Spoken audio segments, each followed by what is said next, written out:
started this off by genuinely encouraging you. Like it sucks because in a way, by saying tone policing, it feels as almost it makes me pre-defensive to even suggest it. But I want to suggest it because I actually want to see you in debates with other people of not only differing opinions, but I don't.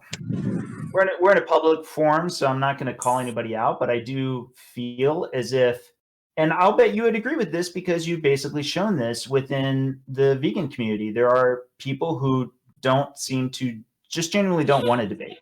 They genuinely don't want to have their ideas challenged. And exactly what their motivations are behind why they do that doesn't get elucidated very easily if there can be multiple reasons for them to turn down a debate. So if you bring it down to there's only one reason for them to turn down the debate, and that's that they just straight up don't want to do it because they can't face it, because they can't face what you're going to bring up via logic and reasoning and so forth, not by name calling or ridicule or anything along those lines. Yeah, but this is already. I've already tried that with all these people. With all these people, I've been very. I've tried it the respectful way. Carnivore MD's been dodging me when I was very respectful. He's been dodging me for a long time now. He's going to try to play it off right now, like it's because I'm rude to him. That anyone who knows the history there knows that that's nonsense. He's dodged me for a whole bunch of time before any of this stuff came up. Same thing with Tucker Goodrich, by the way. He'll never come to me with on voice, regardless of how respectful I am, because he knows he's going to get destroyed. Same thing, Carnivore MD. So at this point, I could not care less. Could not care less. Anyway, I couldn't care less about the tone policing conversation. So, here's my question. Like, I understand getting into the actual issue I give a shit about. Now, you don't have to explain to me that there could be a discordance between ApoB and LDL, Dave. I know that. And I know that someone who has higher ApoB and low LDL can have a higher risk than someone who has, all things considered equal, an LDL that is high, but ApoB that is lower than the one with the high ApoB and low LDL. Like, I get that. Okay. It still is, I understand all of that completely. It still is not relevant to the question, though. The question, like, for example, you can have a car with a bomb in it, and I can ask, is the car with a bomb in it driving over to the house, is that causal to the house exploding? Now, you can say that, well, if there was a case where the house had more bombs in it that weren't brought there by cars, that can have a higher risk. That's true. It can. That doesn't address the question. It doesn't address the question is the car with the bomb in it causal to the house exploding?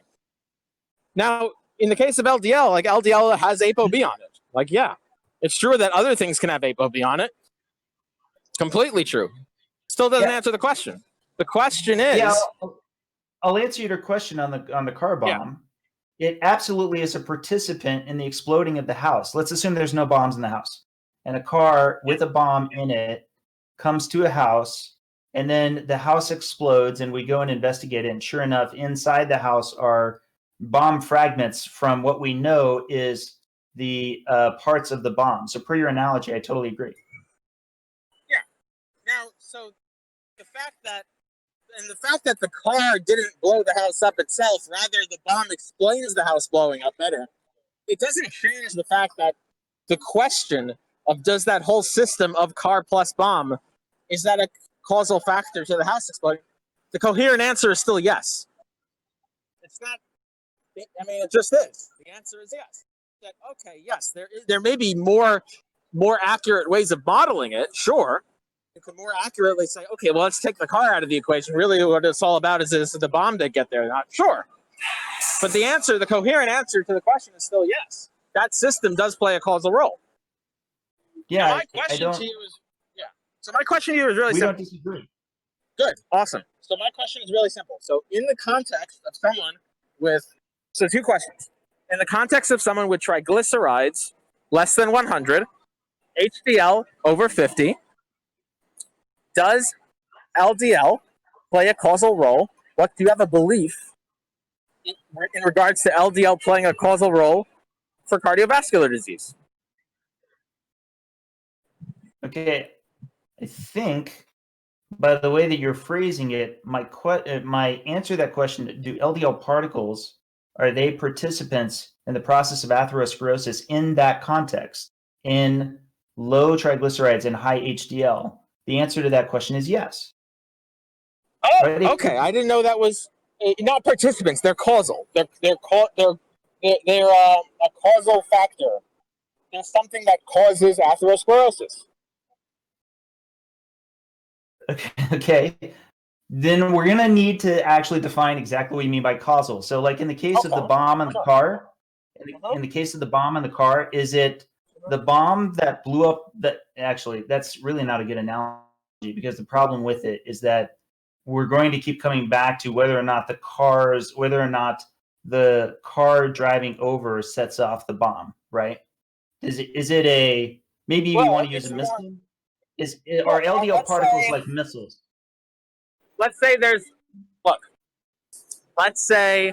there's a certain percentage that a bomb.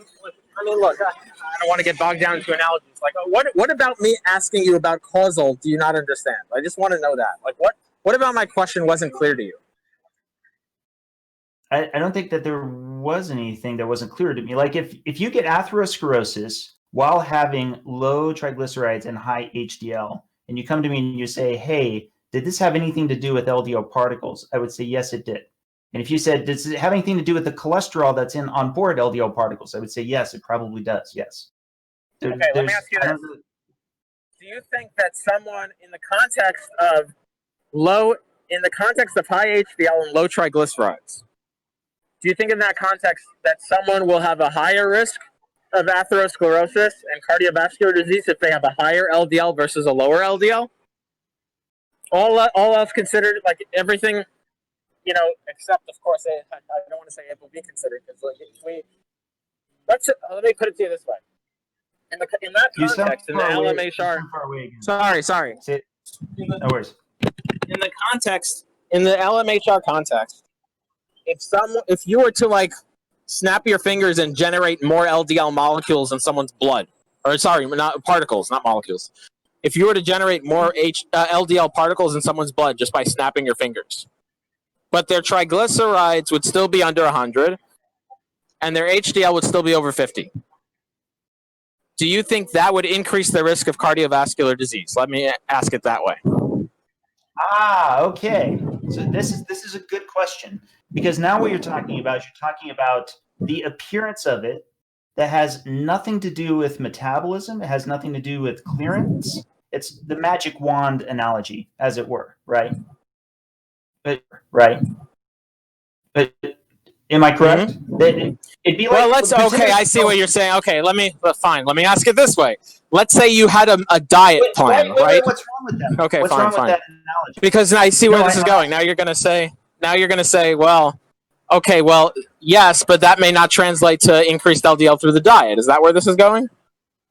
No. You're asking it gets straight to the lipid hypothesis. It's exposure over time, right? Right. So if you had a machine that could magically teleport LDL particles into, say, my twin's body, and me and my twin, we ate the same, we slept the same, everything was exactly the same all the way through the rest of our lives, right? And this teleporter just magically could put the particles in, and there were no biomechanics involved as far as clearance or anything that was any different, then you would expect I would get greater atherosclerosis than my twin, right?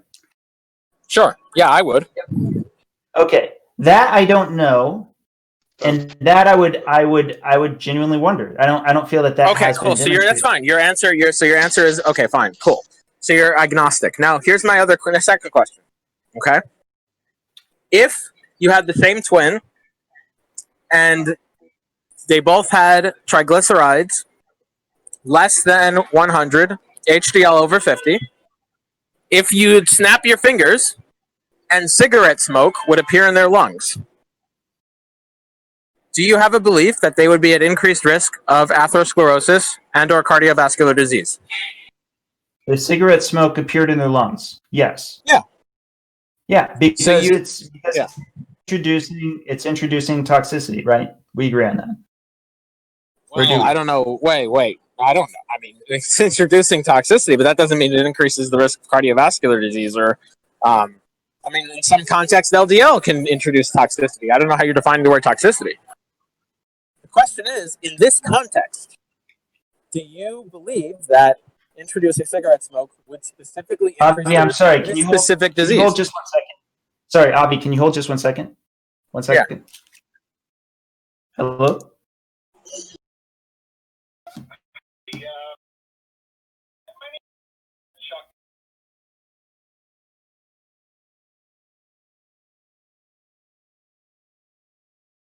Can I call you back? Let me. How long are you gonna? Can you get me an ETA? All right, bye. Oh, are you talking to the other person? Okay. Yeah, sorry, I had to answer a call. Yeah. Okay. Yeah. So look, my question is, look. If I smoke, am I going to increase my risk of cardiovascular disease? In the context of LMHR, in the context of the low triglycerides, triglycerides under 100, HDL over 50. Yeah. Yes.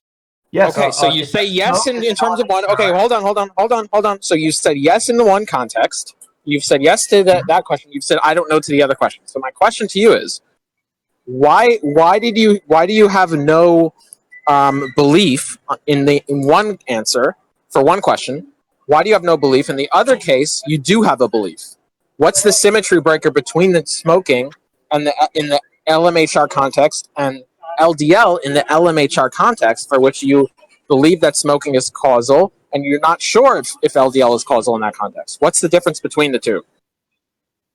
I think what smoking brings, such as greater oxidative stress, can be highly associated, I believe, is causal towards greater degree of atherosclerosis. Do you believe oxidative stress increases atherosclerosis? Not necessarily. It depends. I think that actually is, if you were to say one thing that is very context dependent, I think that oxidative stress is very context dependent to whether that would cause atherosclerosis. But I agree. Dose makes the poison. Well, no. Context, not just dose, but context makes the poison with oxidative stress. I don't think just because something has oxidative stress that it follows that we should have this belief that it will cause cardiovascular disease. I think that's actually a really weak mechanistic speculation. And even if you were to have that leaning of belief, it would be very, very weak. But regardless, I don't see why. So do you take the view that LDL increasing LDL doesn't increase your risk of oxidative stress? Yeah, I would be very interested in any data that shows LDL particles independently result in greater oxidative stress, absent what the means by which you increase the LDL particles were. So if you do it by giving them, say, an atherogenic diet, for which they would get atherogenesis regardless of whether their LDL particles went higher or not, then you have to wonder where the causal direction is. Right? You could say the same thing for smoking, though. For smoking, it's not clear that smoking increases oxidative stress in people, irrespective of all the other confounders that go along with smoking. I mean, there's no in vivo experiment in humans suggesting that smoking increases oxidative stress, irrespective of the way smoking, these interventions are done, or not even interventions, because they're not even any interventions. They're observational. The best we have is this mechanistic petri dish shit. Or mouse or animal data that's not even human. So if your criticism is there were animal models, I thought there were animal models on this. Maybe I'll have to review the literature. Well, no. I said or animal models, which aren't humans. Okay. I mean, if you wanna hang your head on that and that makes the difference, I guess that's fine. But it's going to be a really, really weak inference if you want to go by rat data or something. Okay.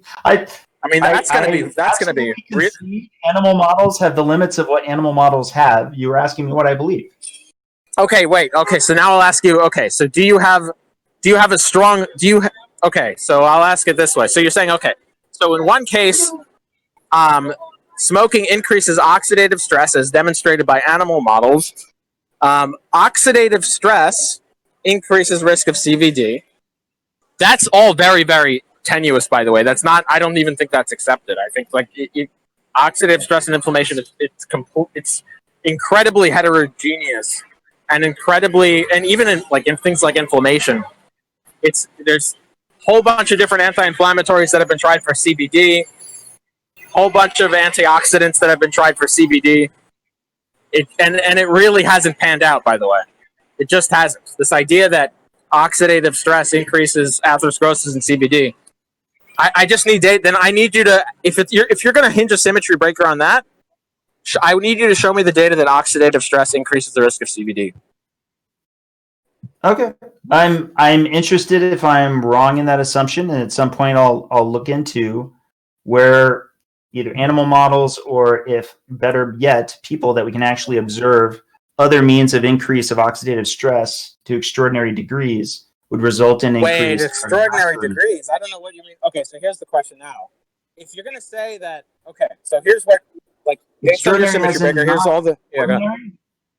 Extraordinary is not ordinary. So anything. Okay, what objection do you have to extraordinary? No. Extraordinary. I don't have an objection. I wanted clarification, Dave. Dave, I didn't have an objection to your use of the word. I just wanted clarification, because people say that word extraordinary in two different ways. Some people say extraordinary is in like, oh, if you dial up the dose all the way. Some people say extraordinary the way you did. Well, it's just not a norm. Okay, so if you're trying to posit the symmetry breaker as, okay, LDL, increasing LDL does not increase risk of oxidative stress. Increasing smoke in your lungs will increase oxidative stress, and the degree that happens has been shown to increase risk of cardiovascular disease or atherosclerosis. If you have that data, then you have some form of symmetry breaker to have a leaning one way or not the other way. I agree with you. Although not a very strong belief. You wouldn't have if you had like this confident belief that smoking increases your risk of, in the LMHR context, if you say, yes, it does. Like, I wouldn't say it like that. I would say, I kind of lean that way, is the way I would answer that question. But I'd like to see the data that you can even lean that way. Because I'm not sure that you can even have a leaning that way based on the data on oxidative stress and atherosclerosis and cardiovascular disease. Because there are a lot of antioxidants that have been tried for prevention of cardiovascular disease, and the whole thing is on the large part a wash. Like, it doesn't seem to prevent people from getting cardiovascular disease in any of the trials when they're summated. Hold on, dude. Yeah. You're talking about an intervention against what is already a highly oxidative environment? Like, are these people who already had in both primary or secondary? Like, it can be for primary or secondary prevention. You're free to show me. You're free to show me. Okay, sure. I'm just saying, I want to be sure we're talking about the same thing. I'm saying, I think. I don't know. The answer to that is I don't know if it's just in highly oxidative environments or if it's in highly oxidative environments or not. Either way, look, regardless of which, the burden of proof will be on you to show the symmetry breaker you're asserting. I mean, I'm just doing this as like as just letting you know what the data I've already seen, and I don't know if. I hear you. Yeah, go ahead. I do want to be sure that if you're because I know you mean to restate my argument in an intellectually honest way. I do want to correct something, though. The issue that we have, the one that we would love to solve, is that we don't have the magic wand capability. I wish that we did. I wish that we had the ability to simply reverse apheresis. We don't have it in either context, though. I mean, do we? That we have like the ability to add oxidative stress in a magic wand sort of way. Correct. We don't, right? You're asking me what I believe. I'm asserting what it is that I believe. But I'm asking you what the symmetry breaker is. Like, you're saying what you believe in one context, and you're saying you don't have a belief on the other. So I'm just asking why you have a belief in one context and not another. Now, you gave me an answer. You said that there will be increased oxidative stress with smoking and not with increased LDL. And then you said that increased oxidative stress will increase risk of cardiovascular disease and or atherosclerosis. And I just want the data substantiating that. Right, because you feel that there is data that is substantiating that there's greater oxidative stress that comes with greater introduction of a higher concentration of LDL particles. Is that what you're saying? No, I'm agnostic about that. I don't know. I've heard it. I haven't done a deep dive on it. I have heard that introduction of LDL per se, maybe beyond a certain threshold, maybe increase oxidative stress. I don't know if that's true, and I don't know if it's true. I don't even know, to be honest, how much of a degree smoking will increase oxidative stress and by what metric you're measuring it.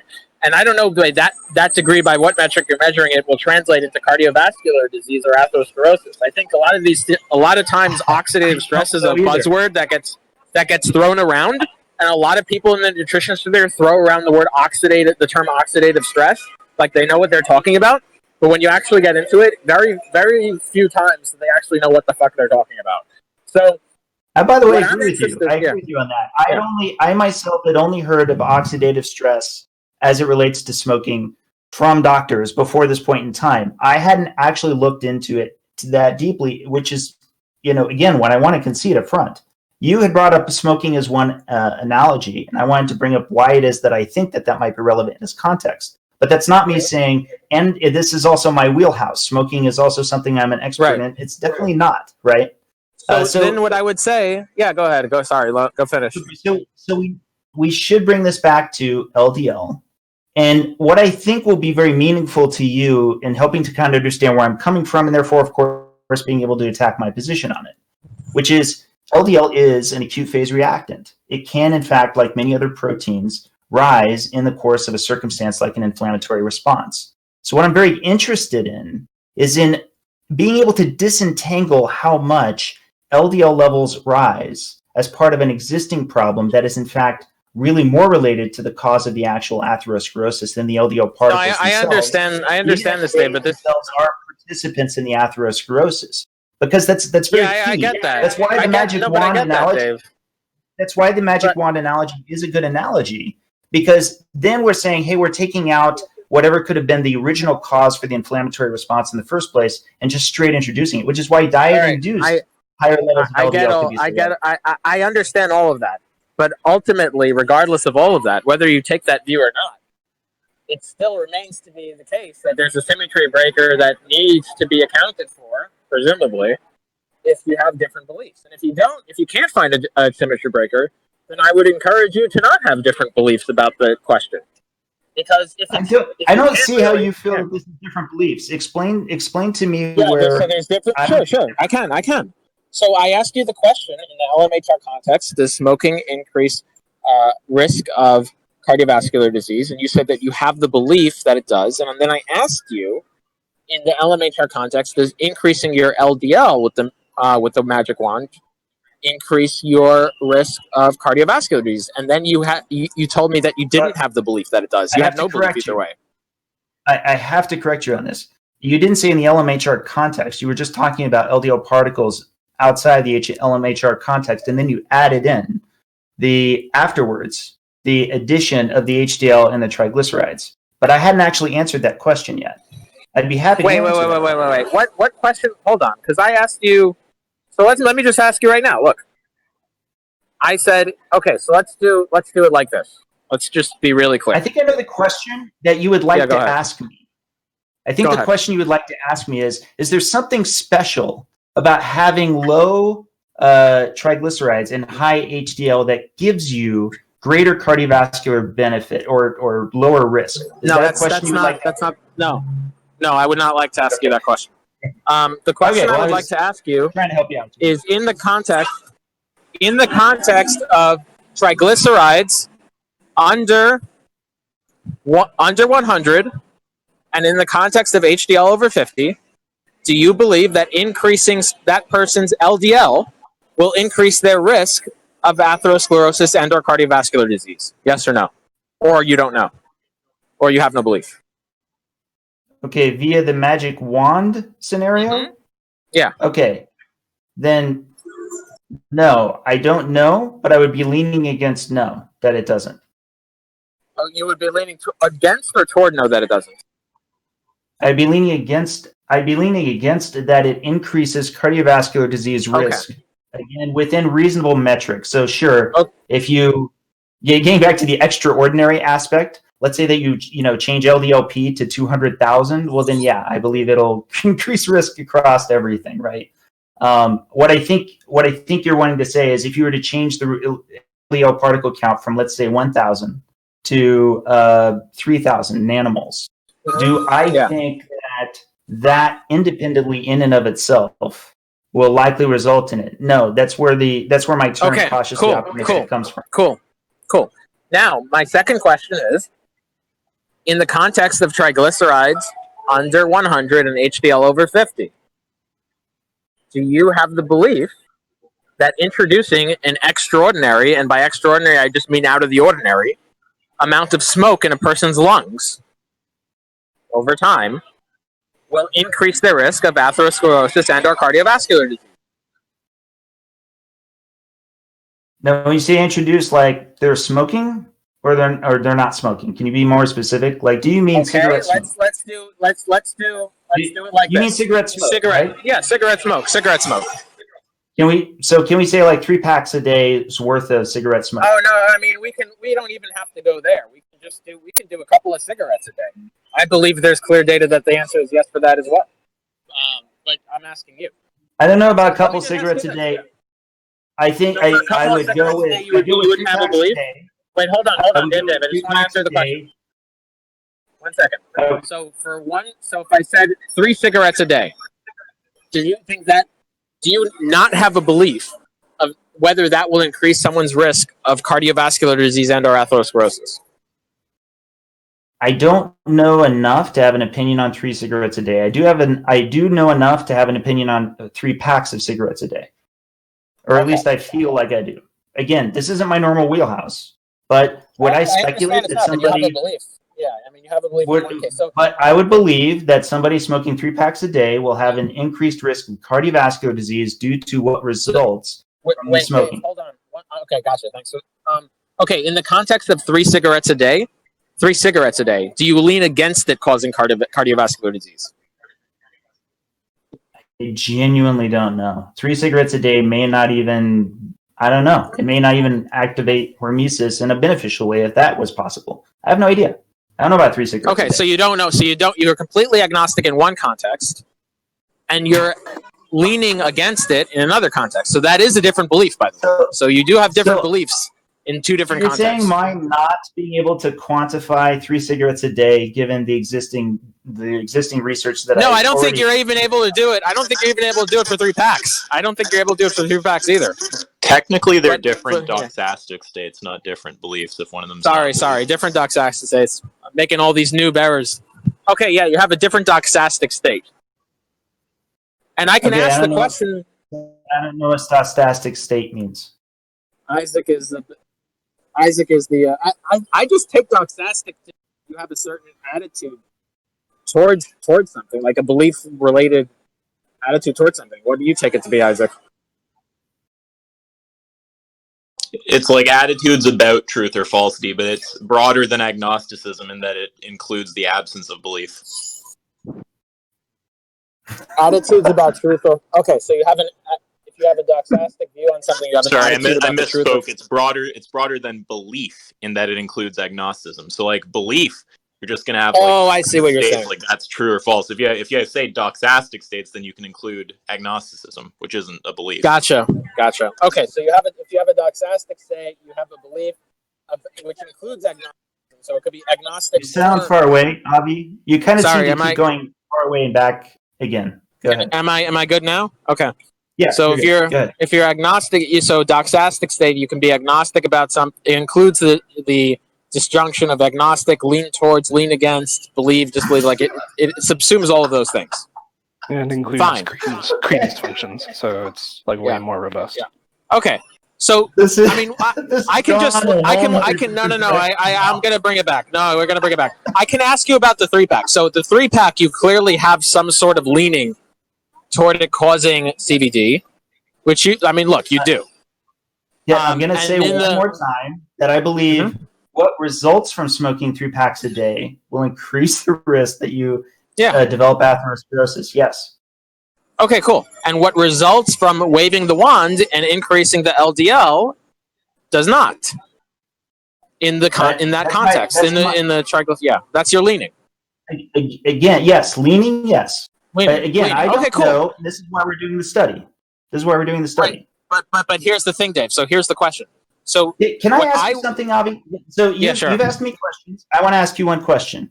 What's going to be the outcome of the responder study? What's going to be I think if done appropriately, and by appropriate, I just mean within the guidelines of of what has been done in any other robust angiograms. We're getting CT angiograms at baseline, and then once again a year later, we may have other tests involved. Those are still being worked out. If it's well powered, and everything checks out, I would have a strong leaning. I would have a strong leaning that you'll see a increased risk in those who have a higher LDL rather than those who have a lower LDL, even if you stratify them out by triglycerides and HDL, if it's well powered enough. I also would say that you probably... I appreciate that. You're being very consistent. You're being very consistent. People with children with homozygous FH develop tendon xanthomas at a very young age. A very large proportion of them do. It's super unfortunate, and it's very dangerous. And they will also develop things like, say, stable anginas. And that too is extraordinarily concerning. This is something that we should be trying to detect as soon as humanly possible. I'm not saying this is, just to be clear, I'm not saying the LMHRs are going to have the same risk of FH. Because not necessarily. That's not necessarily true at all. That's not the case that they should.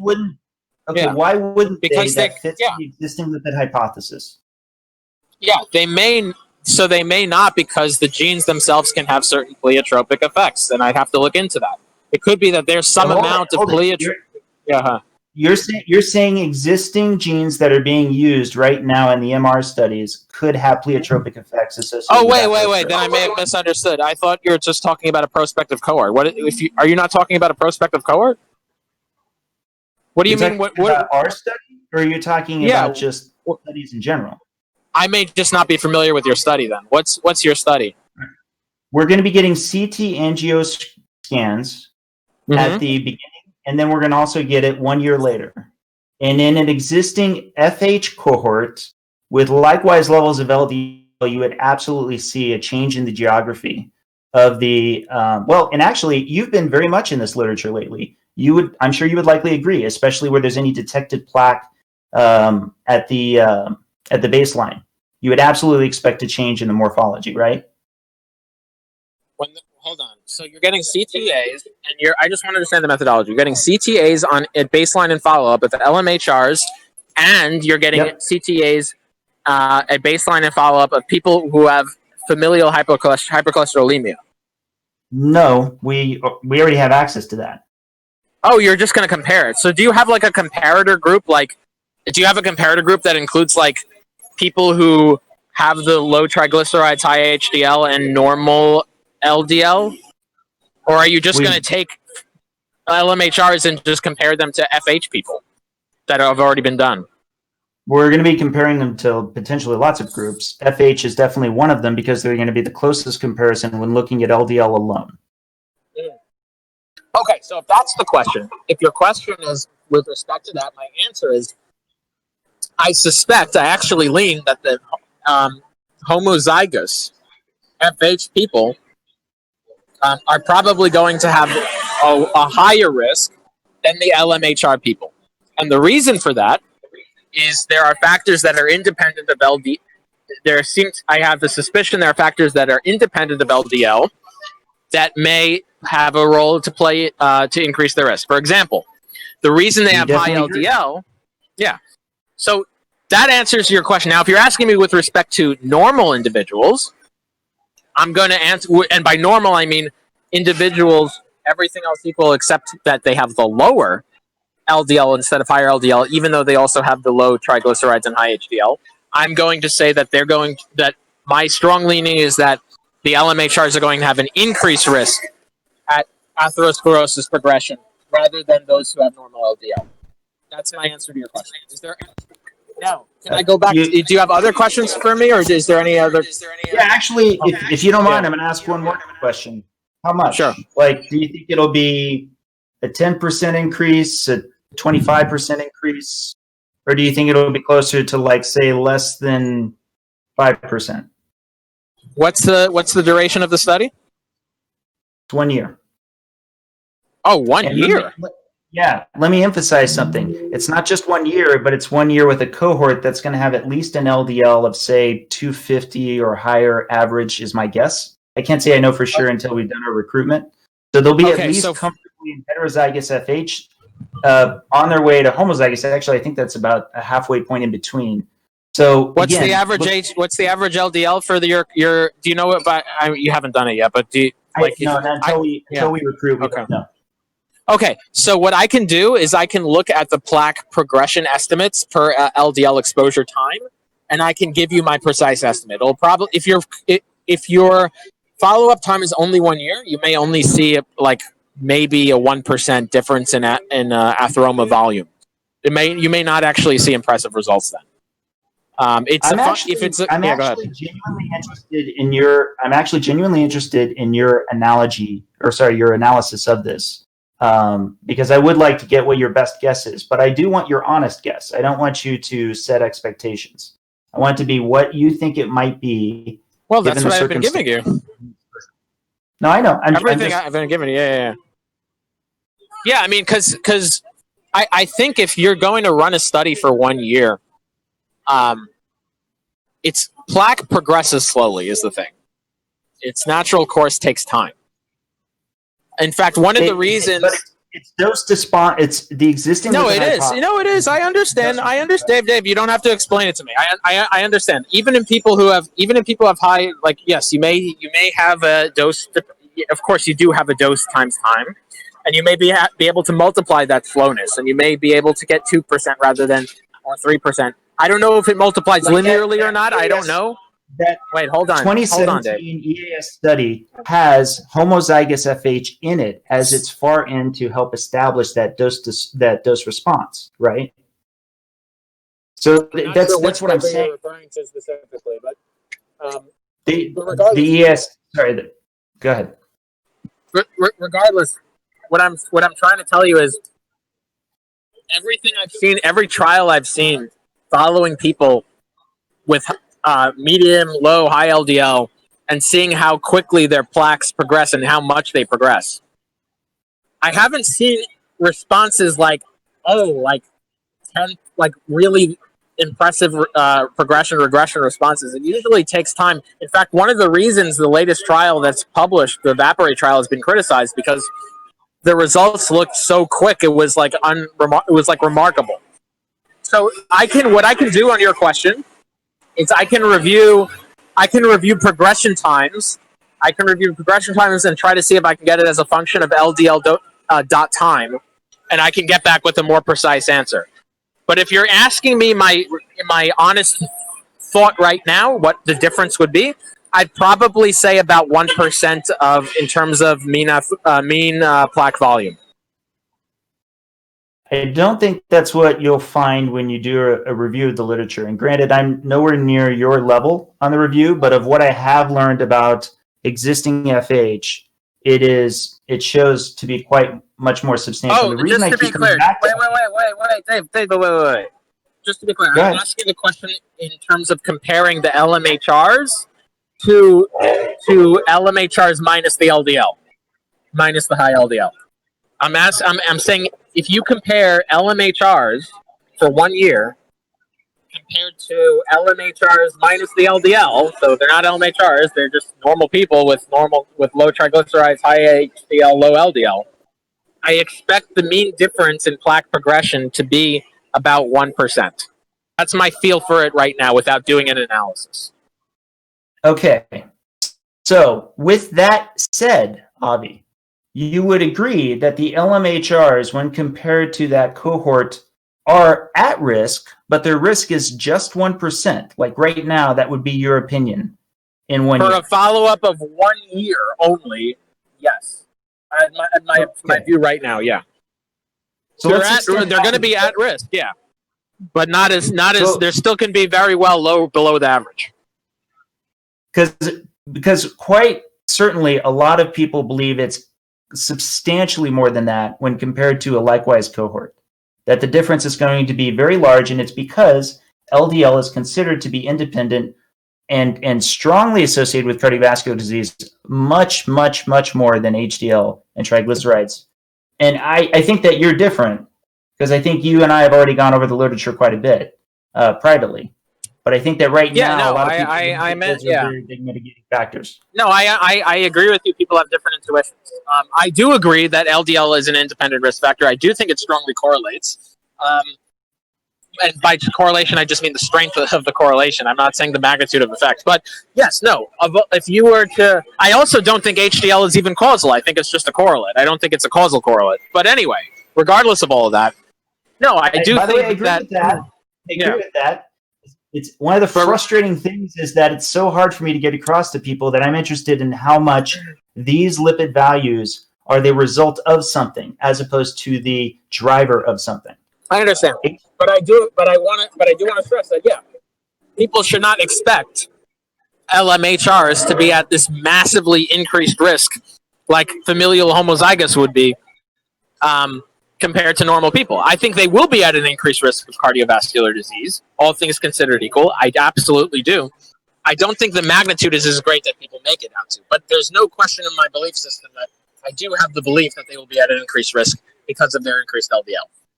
Now, do you have any other questions for me, or can I return to my line of questioning? No, you can return to your line of question. I feel like we could almost finish this off, or at least close this. Wait, Dave. Look, here's my line of questioning.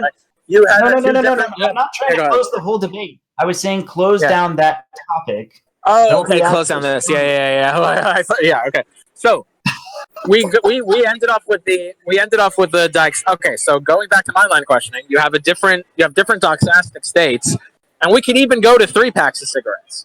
I think you have different doxastic states even with Avi, I'm going to concede that I'm not going to do well with these formal logic statements. I haven't spent a lot of time. Let's just make it colloquial. You have a different belief. You have a different leaning of belief when it comes to the cigarette, smoking 3 packs of cigarettes a day in cardiovascular disease than LDL and cardiovascular disease. I think that there's a different degree of risk likelihood, yes. Yeah. Now, do you have any reason, I'm asking you if you have any reason to justify that difference of belief or that accounts for that difference of belief? Between the smoking and the magic wand version of higher LDL? Yeah. Yeah, because I believe a certain degree, and I don't know how much, I believe a certain degree of higher LDL is observed in the data as a result of something that actually can be traced back to the true root cause of atherosclerosis in that given context. I'm not making a quantitative, entirely categorical claim. I'm stating plainly that, for example, you can have something like, say, diabetes results in atherogenic dyslipidemia, and I believe some amount of an increase in LDL. I don't know how much, and I don't know in how many cases. But to what degree that increase in LDL is actually as a result of the diabetes and how much it's changing the lipid profile, I believe that's relevant. And I'd want to be able to say hypothetically, there may be some amount of atherosclerosis that somehow causes people to smoke. There may be some sort of reverse causation there. Like people who have atherosclerosis for whatever reason, say hypothetically, just for the sake of the argument, it turns out that they were more likely to... Right? Yeah, right. So if you're going to say that's people the more difference... likely to smoke, less likely to exercise. Yeah, if you're going to say that's... Well, I'm saying more than that. Let's say that there really just is something about atherosclerosis per se, having atherosclerosis per se, that maybe it's some kind of interaction with the lipids in the brain or something that just makes people more likely to get cigarette smoke in their bodies. Okay. In that case, I'm not laughing dismissively. I think it's actually a fun. Yeah. I think it's actually a fun thought experiment. In that thought experiment, would you then say that you lean against smoking in the LMHR? Well, by LMHR, just to be clear, I just mean low triglycerides, high HDL, the 50 and 100 cutoff. I understand it's more than that because it's a high LDL response, but whatever. My question is, in that context, would you say that you would lean against smoking causing cardiovascular disease if there was some reason to speculate about some reverse causality there. Can I again just restate, only because I'm very careful with the word causal. Can I again restate that I believe that which smoking is resulting in could be part of the cause of atherosclerosis. But I don't think you're literally putting cigarettes into the atherosclerotic plaques. So I'm sure we both agree. No, I get that. I understand you're not putting cigarettes into the atherosclerotic plaques or smoke into the atherosclerotic plaques. But the steps between when you smoke and what ultimately results in the development of an atheroma, that's a very complex thing that I'm sure both you and I would agree is not fully elucidated. But sure, but I do think it's causal. Yeah. So do you. Yeah, that thing that's not yet fully determined. Do we think it's causal? Yeah. Right. Yeah. Exactly. So, but that's okay. So I do want to but wait. So in the hypothetical context, would you also say that? Because you gave me In other words. Yeah. Let me see if I can restate what I think you're asking me. Do I think it's possible that a higher concentration of LDL particles may not themselves result in atherosclerosis, but like with cigarette smoking, may result in something that results in atherosclerosis, right? That's what you're asking? I'm not sure if that's... Can you say that again? Sorry. Okay. If you're wanting to make a likewise comparison with what I just said with smoking, could you be asking, do I think it's possible that an increase in LDL particles themselves, just by themselves, could result in something that then results in a greater risk of atherosclerosis? No, I'm not. That's not my even where the conversation is. I was just trying to help. No, it's okay. No, because the conversation is you gave a symmetry breaker. Is that somebody else? That's someone else. I'm in the city.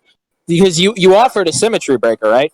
You offered a breaker. The breaker you offered is that you have reason to believe. The reason you lean against LDL causing atherosclerosis, but you lean in favor of cigarette smoke causing atherosclerosis was that you have reason to speculate that there may be some reverse causality, that high LDL may be a result of atherosclerosis.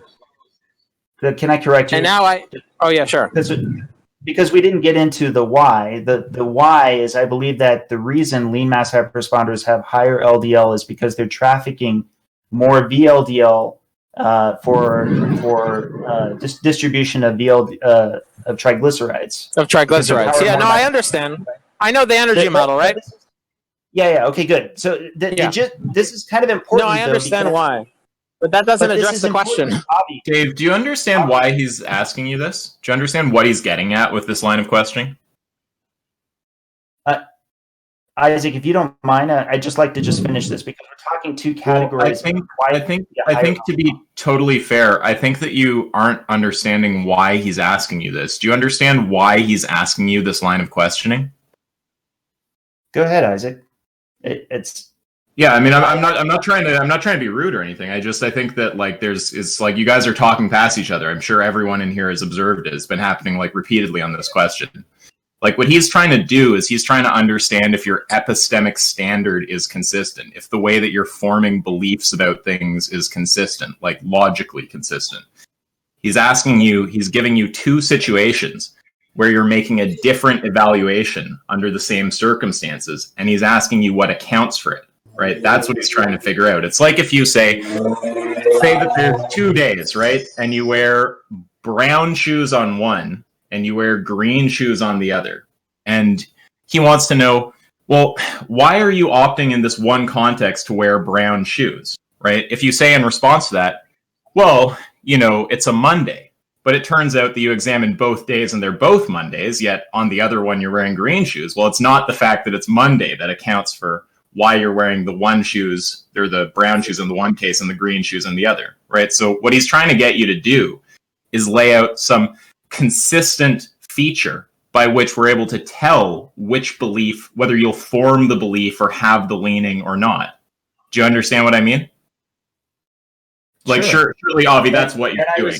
Am I accurately? Yes. No. That's exactly. That's why I asked. That's why I asked the hypothetical. Yeah. Missing each other's point was just killing me. Yeah. You should just let me finish what I was saying then, because this effectively gets to that. Because if you believe that something is independently causal, full stop, then the reason for its introduction becomes less relevant to what its actual detected levels are. So if there are different things that result in your lipid levels changing, and that which results in the lipid levels changing also have any impact on atherosclerosis, that becomes relevant to answering the question as to whether or not that change in those lipid levels is actually the cause, or whether the lipid levels themselves are the cause. You understand what I'm saying? I think it's a false dichotomy. Actually, I think it could be both. I think just like with smoking, I agree it can be both. Yeah. I completely agree, which I stated earlier. But that still doesn't answer the question. So my question is, what accounts for the difference in your belief?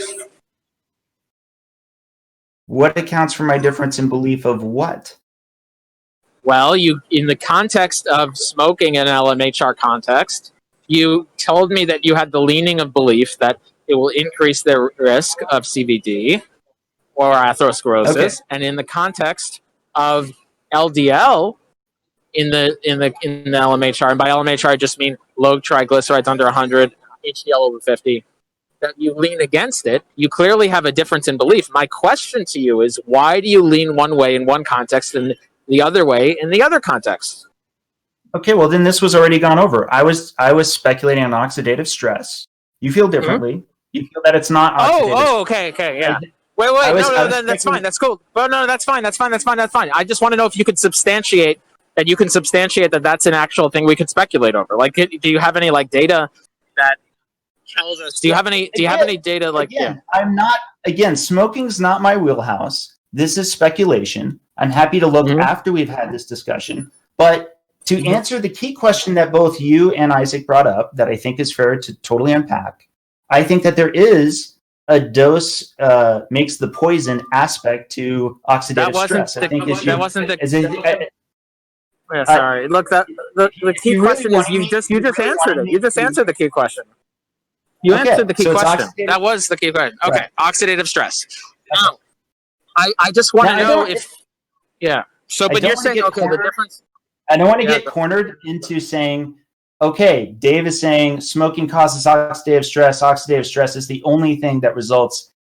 It's what I'm saying is I think that is one thing that may be something that can be looked at, but even then, not my wheelhouse. I have to look into the research to find out. That's just what I speculate. And then the other thing is, if it turns out. I understand you have the belief because you may have. Wait, I'm getting an echo, Dave. Is there something you can? Okay, or I don't know if it's you or if it's someone else. Not me. Someone else is. Okay, cool. It is through Dave's mic. It's just you're talking louder, Avi. I think that's why. Okay, cool. I can adjust it a little bit on my side. Continue talking loudly. So yeah.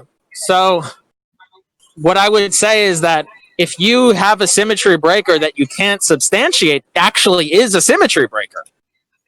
So presumably the symmetry breaker is that we have some reason to believe that smoking causes oxidative stress, and oxidative stress causes CVD.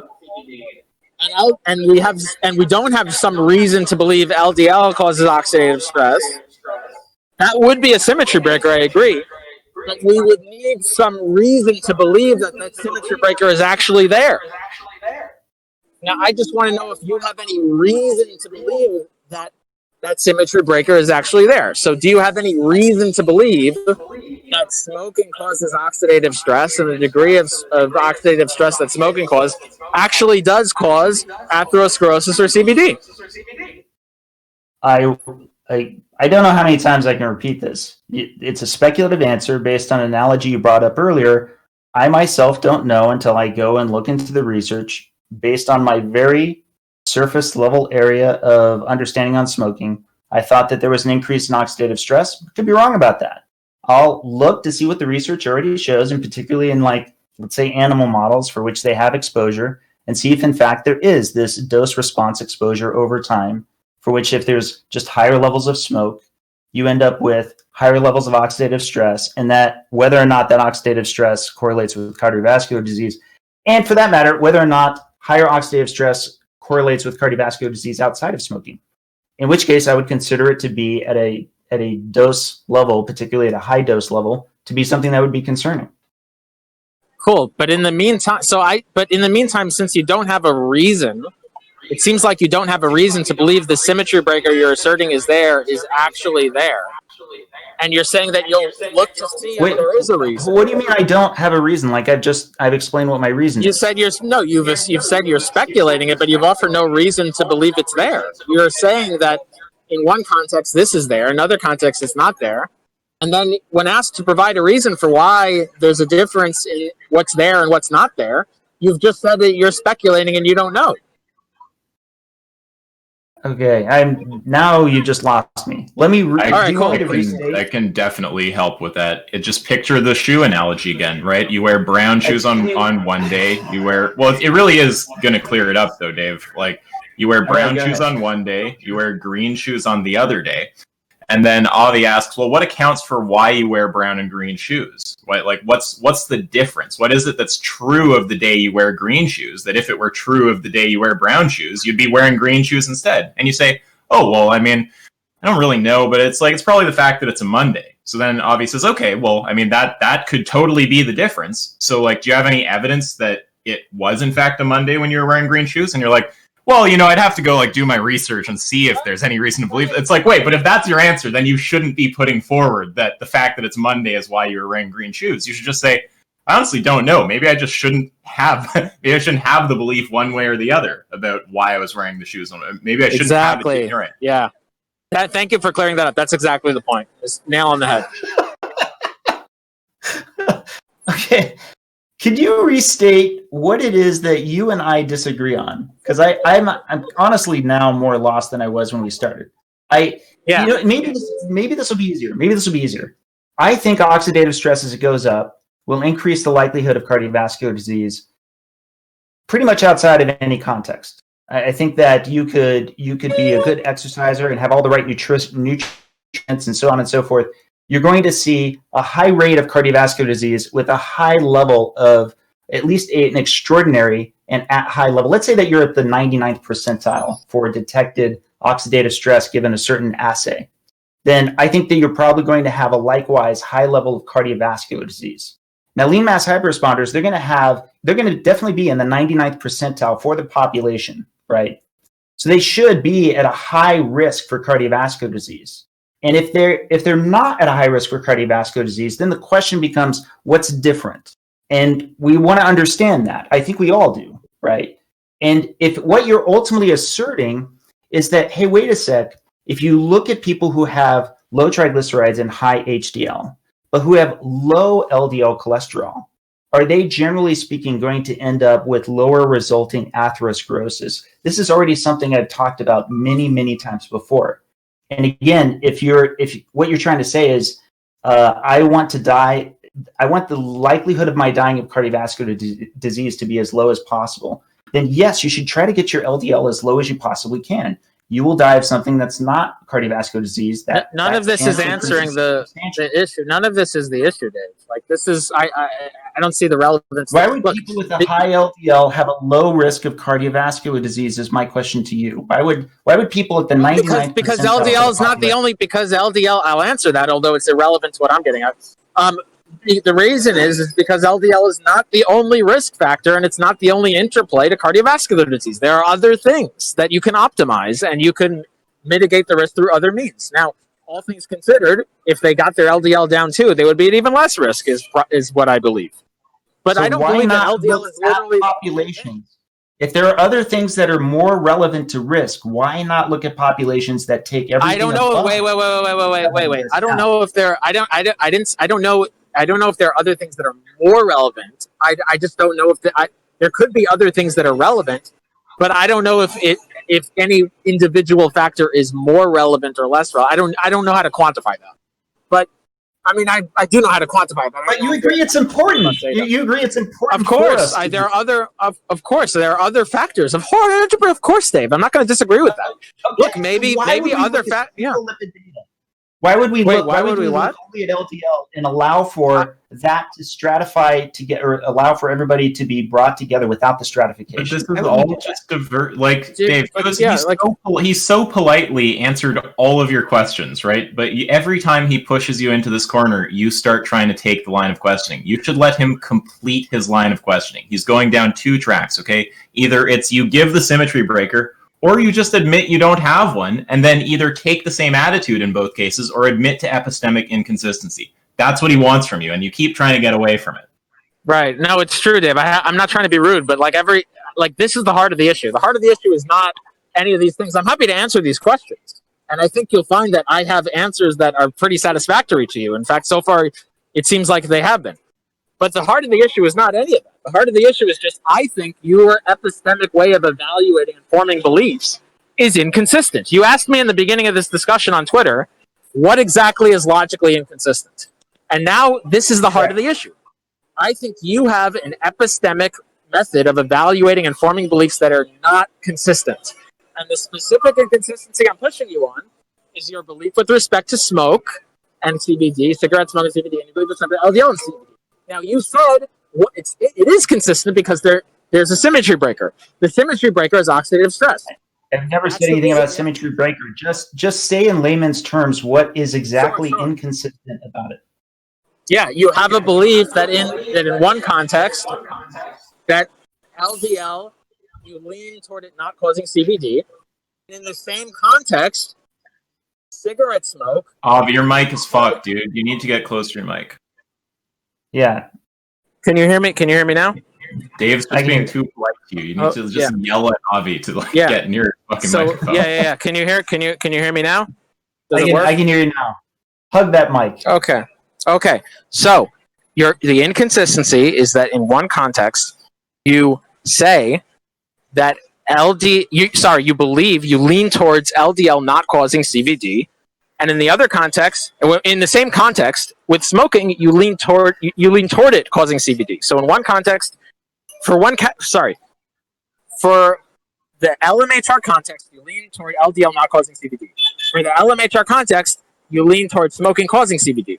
So you have different leanings and beliefs for these two different things. Now, my question to you: what you're stating is wrong. What you're restating in my position is wrong. I said at the very beginning, and I've said on Twitter, that I believe ApoB-containing lipoproteins are participants in the atherosclerotic process. I've said that several times over. What am I saying that's wrong? What did I just say that's wrong, dude? Wait, I agreed with that, but no, it's not what the LDL does not cause atherosclerosis. I have never said LDL does not cause atherosclerosis. Wait, here's what my question. All right, look, the magic wand question was the following. All right, because you've said yes to this many, many times. The magic wand question was, if you wave a magic wand for someone who has triglycerides 100 or less or HDL 50 or above, you wave the magic wand and LDL goes up, okay? Does that increase their risk of atherosclerosis? Now, you said that you lean toward it not. I lean towards it not. Now, do you understand what the difference in what you said with whether it's a participant in atherosclerosis or whether the particle count at a concentration level is different, what the difference of that is? Because it's important for us moving forward. We need to understand each other on this aspect. One is the total concentration gradient in the bloodstream. The other is whether or not it's a participant. I've got a good analogy. People dying of blades, right? People can die of blades from being stabbed, or they can die ultimately of blades from having surgery, right? You would agree with this analogy so far? I understand. I mean, look, if what you're getting at is that LDL just has ApoB and ApoB is the participating factor, is that what you're getting at here? I'm saying if you could take all the LDL particles out of my body, I would not die of atherosclerosis. Like, if you want me to concede that, I can do that. No, that's not my question, though. That wasn't my question. Avi, I'm gonna make a diagram. Can I just the two situations? The one, can you just lay out the criteria on the two situations? It's triglycerides, So here's HDL, and smoking or something. Triglycerides. Okay. Triglyceride. Here's question one. Triglycerides over 100, HDL under 50. Over 100. HDL. Sorry. No. I mixed it up. Triglycerides under 100, HDL over 50. Okay? Yep. Now, the question is, wave a magic wand, or LDL appears in the blood. Okay? Wait, there's another one? Sorry, say that again. You wave the magic wand, and more LDL appears in the blood. Okay. It's not a separate one. In that context, in the context of triglyceride under 100, HDL over 50, you wave the magic wand, and more LDL appears in the blood. Yep. Now, the question is, does that increase risk of CVD? Okay? Yep, and the other is if smoke appears? Yeah, if you wave the magic wand and smoke appears in the person's lungs. Okay, and then does the that question, increase risk of CVD? So two situations are the same. Triglycerides under 100, HDL over 50.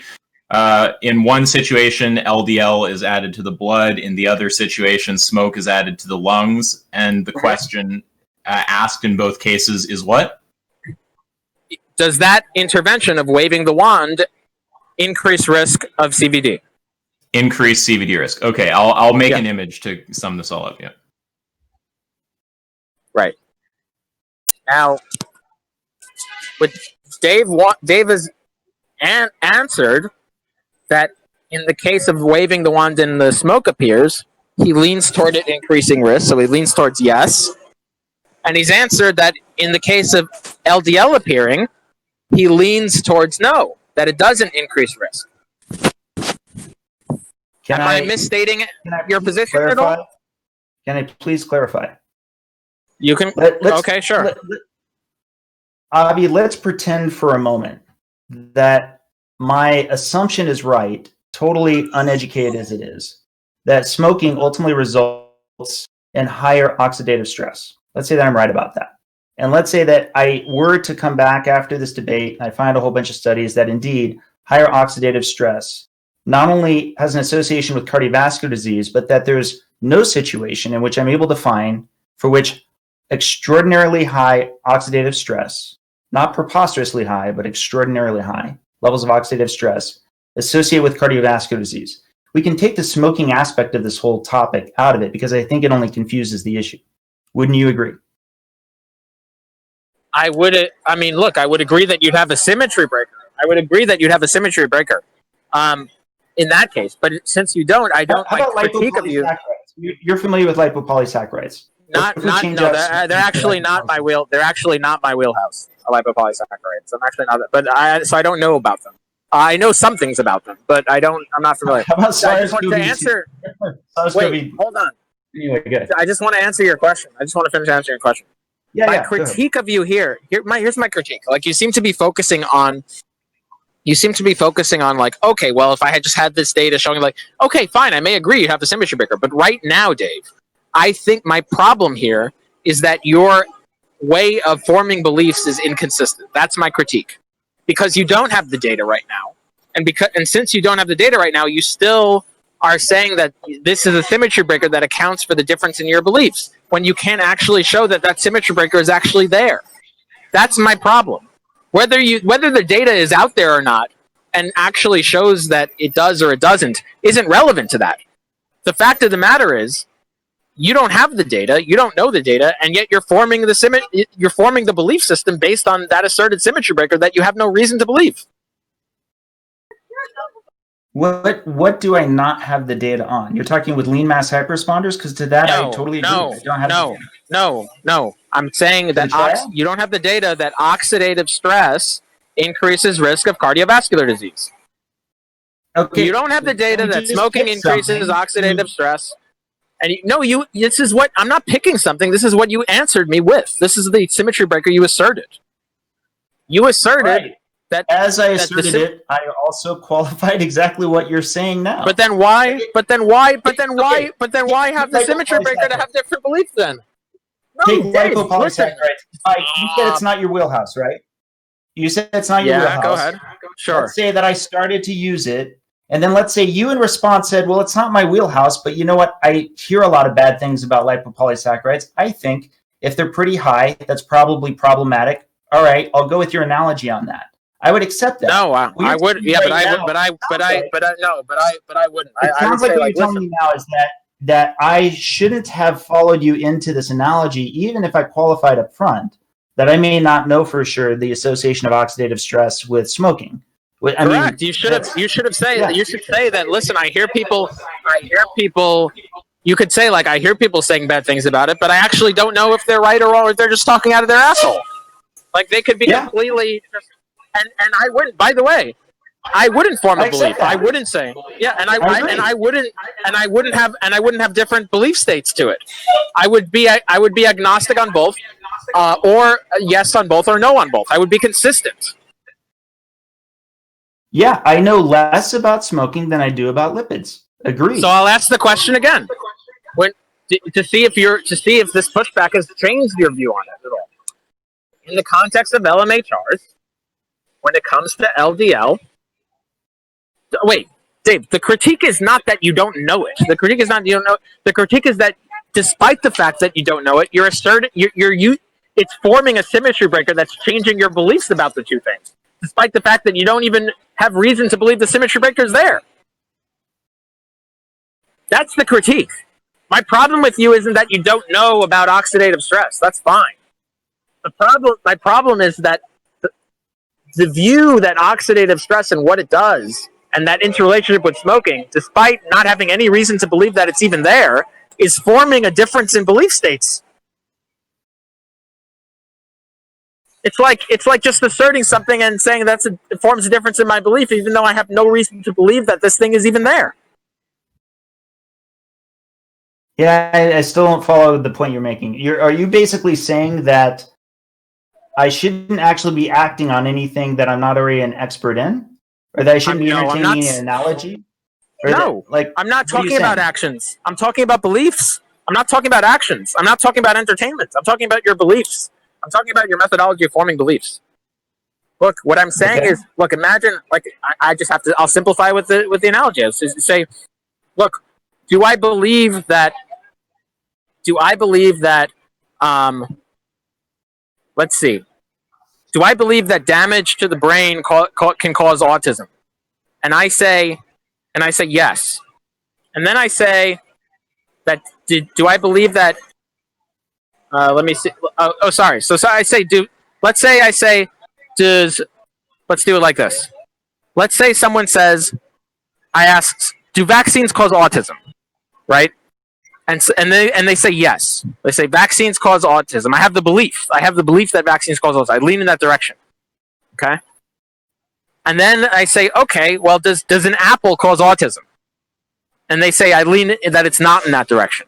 Okay? So they have different beliefs about what causes autism and what doesn't cause autism. So I ask, okay, what's the difference that accounts for why you believe that vaccines cause autism and apples do not cause autism? Why do you lean in the two different directions? And then you say, well, I lean in that direction because vaccines have homocysteine in them. And I believe homocysteine causes autism. And then I ask, well, do you actually have any reason to believe there's homocysteine in the vaccine? And do you actually have any reason to believe homocysteine causes autism? And then he says, you know what, actually, I'm kind of just speculating about it. I don't actually have any reason to believe that homocysteine causes autism, and I don't actually have any reason to believe that vaccines even have homocysteine in them to begin with. But, I've just heard some things, Like, do you not see the problem here? Like, they're asserting something that's different without any reason to believe that the thing is even different in the first place. The symmetry breaker that's being offered for the difference in beliefs, the individual asserting that the symmetry breaker has no reason to believe that the symmetry breaker is even there. I think you're making this into a false dichotomy now. Now you're taking it from one direction of there's absolutely nothing I've ever seen or read that would lead me to believe what it is that I just stated, right? That's what you're saying. Is that what you're saying? No. No, you said you were giving an example of autism and you were coming into homocysteine, right? And how much of this was an informed opinion? Like, information is not it's not a Boolean. It's not you either know everything or you know nothing. I didn't suggest it was. I didn't suggest it was. Wait, why does that have to do with anything? I didn't suggest it was. Look, to whatever degree that people are talking about vaccines, they're talking about smoke. Like, this is this common belief that, like, homocysteine causes autism. Like a lot of people are saying it. You don't actually know that that's the case. You may not even have any reason to believe that it's the case unless you think the fact that people are saying it is reason to believe that is the case, which is highly dubious. And but you can go there. That's fine. There's a response to that too. So the question is to that person, okay, why do you believe it causes autism? And they say, oh, because people are saying it. And they have no other reason for that other than people are saying it. Is that the answer? And because I can have a follow-up question if that's the answer. So was that my answer though, or was my answer? Yeah. I think it's X, and given if I'm right about it being X, then I think it's Y. Like that's an unacceptable answer. Wait, what? You're saying, right? Wait. Hold on. If you bring up an analogy and you say, "Why would?" and I give you an answer, but I'm upfront about speculating on the answer. Is it what reason? Why? Okay, that's fine. Wait. I understand now. So I'm asking you, like, why do you think? Because look, I understand you can be speculating, but some we can agree that some speculations are more reason providing than others, or more reason justified than others. Like you can speculate about a trajectory. That's more reason providing than just speculating that aliens are going to come from the moon tomorrow and are going to feed us all cheese down our throats. Like, not all speculations are created equal. So when you say speculate, I just want to know if you think you have a reason to believe that oxidative stress increases risk of cardiovascular disease. That's what I'm cashing out all of this into. Do you have a reason? Do you think you have a reason to believe that smoking increases oxidative stress and oxidative stress increases cardiovascular disease? Do I have a reason to believe that? Yes. Okay, what's your reason? The reason is that I've talked to some doctors about it back when my grandfather was having a smoking problem, and I was looking to find a way to convince him to quit smoking. Okay, cool. And if doctors told you the same thing when you were with your grandfather about LDL, would your beliefs now equalize with LDL and smoking? So if doctors said that, by the way, smoking... Yes. Doctors told me my whole life, not including the doctors of my grandparents and my parents, that cholesterol is absolutely an independent cause of atherosclerosis. No, not that it's an independent cause of atherosclerosis. No, just if you were told that LDL increases oxidative stress, and oxidative stress increases the risk of cardiovascular disease. Like you're told this right now by a doctor. Okay? The question is, do you now equalize your beliefs? Yeah, if I knew nothing about lipids before this moment in time. No. What you know now. No, I'm not asking about what you know. Stop. I'm not asking you about what you knew, what you would have known before. What you know. I'm asking you, with everything is my question to the Dave right now, with all of his beliefs right now.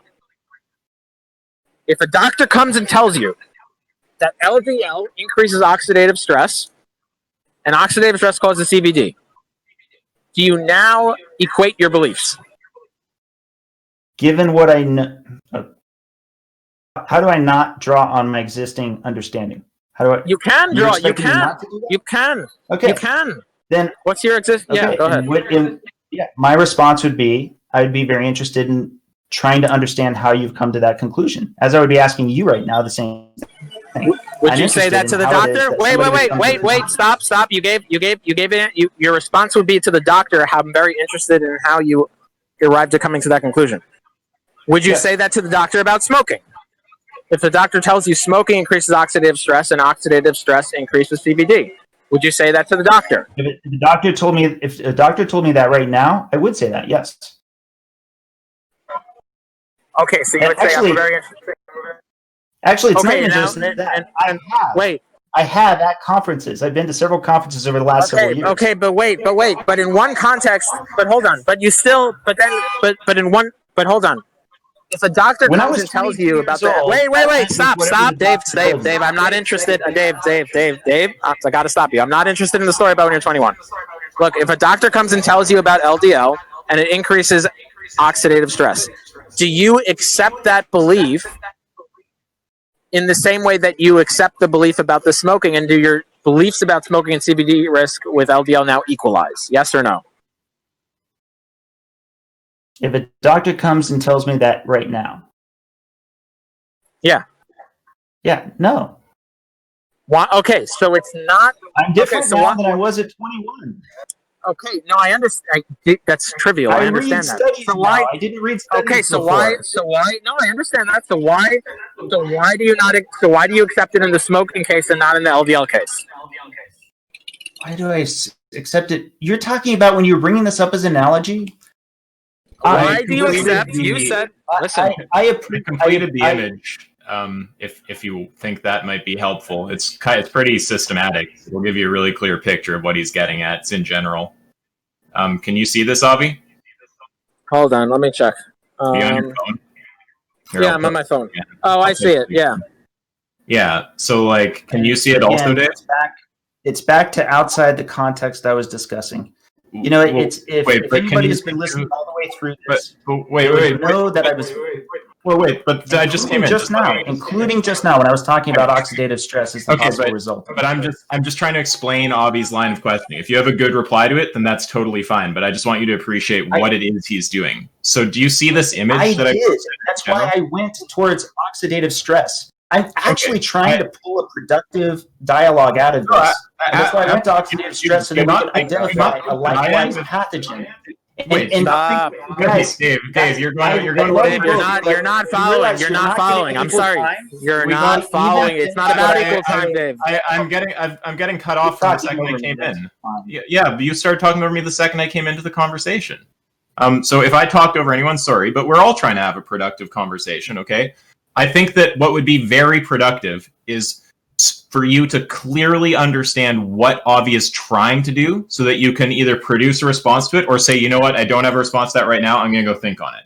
So this image, I'm sure Avi will sign off that this is what he's doing. And this makes it perfectly clear. So you have this open, right, Avi? Yeah, I have it open. And Dave, do you have this open also? I have it open. Okay. All right, so, you know, and again, not a gotcha. You can go think about all this. You don't have to answer it right now if you can't, but, like, this is just to clarify, okay? So there's two situations. He gives you these two situations, okay?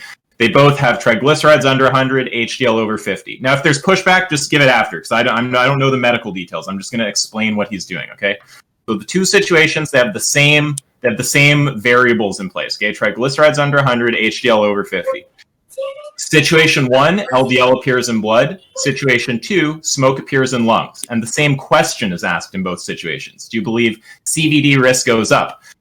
Now, down below, you'll see there's a table, right? And there's some options here. So either you have the belief or you don't have the belief. So we have situation 1 and 2, and you can see that there's going to be a tetrachotomy of options, right? Either you have a belief that in both cases, either you lack a belief in both cases, or you have a belief in one case and not the other, or you lack a belief in one case and not the other, right?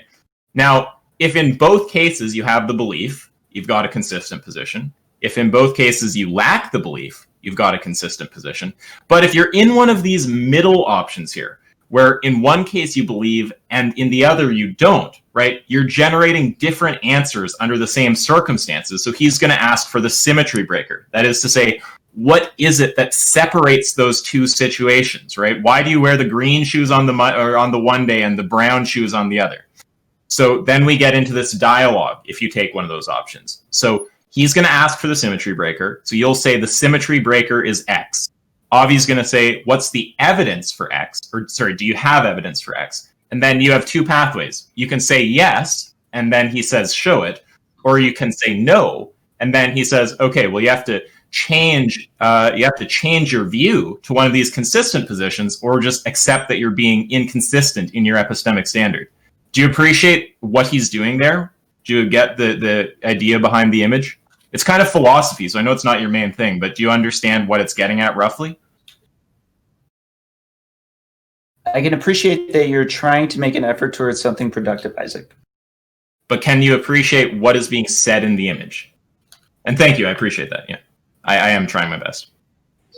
I'm genuinely right now kind of in one of those modes where I'm trying to figure out how to steer this towards a direction that's going to be productive. And the challenge in doing that is that you're now disagreeing with me. Both of you are disagreeing with me in what it is that I feel I've stated contextually throughout this conversation. It keeps getting simplified. I'm not making, wait, can I correct you there? Just I'm not making a statement about what you said. I just laid out a series of options. You can pick whatever you want. I'm making no statement about which option you've taken. So don't put me in any camp there. If Avi's doing that, that's on Avi.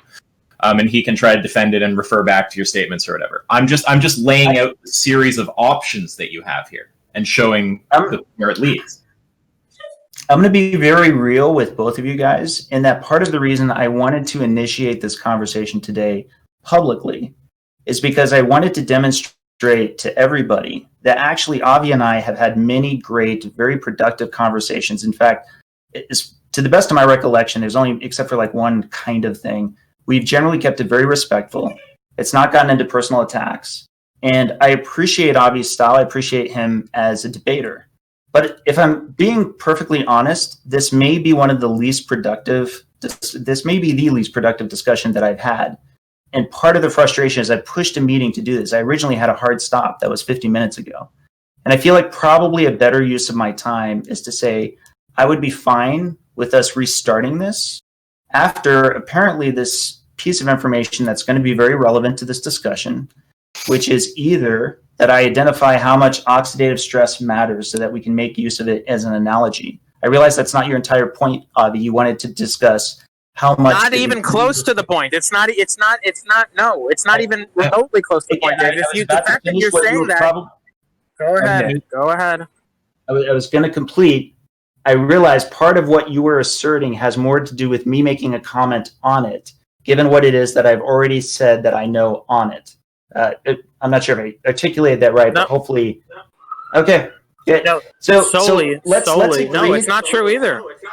No, it's about your beliefs. Like the point is, like the very fact that you're saying that you would want to restart this conversation when you actually have the data shows me you're just not following at all what I'm saying, Dave. Like you're just not following even remotely. You're not tracking. Can I say something? Maybe Isaac can explain. Isaac, you're better explaining it than I am. It's okay. I think part of the confusion here is that this is actually a bit of a philosophy thing. And I understand that someone who spends their time dealing with health data is going to be like, look, I don't want to get dragged into fucking doxastic states and beliefs and tetrachotomy tables or something. It's like, what? Fuck all that. That's not what I'm about.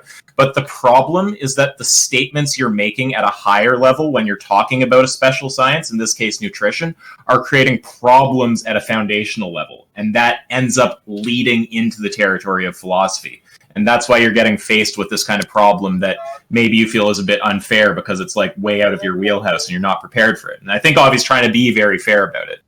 But the whole problem is about the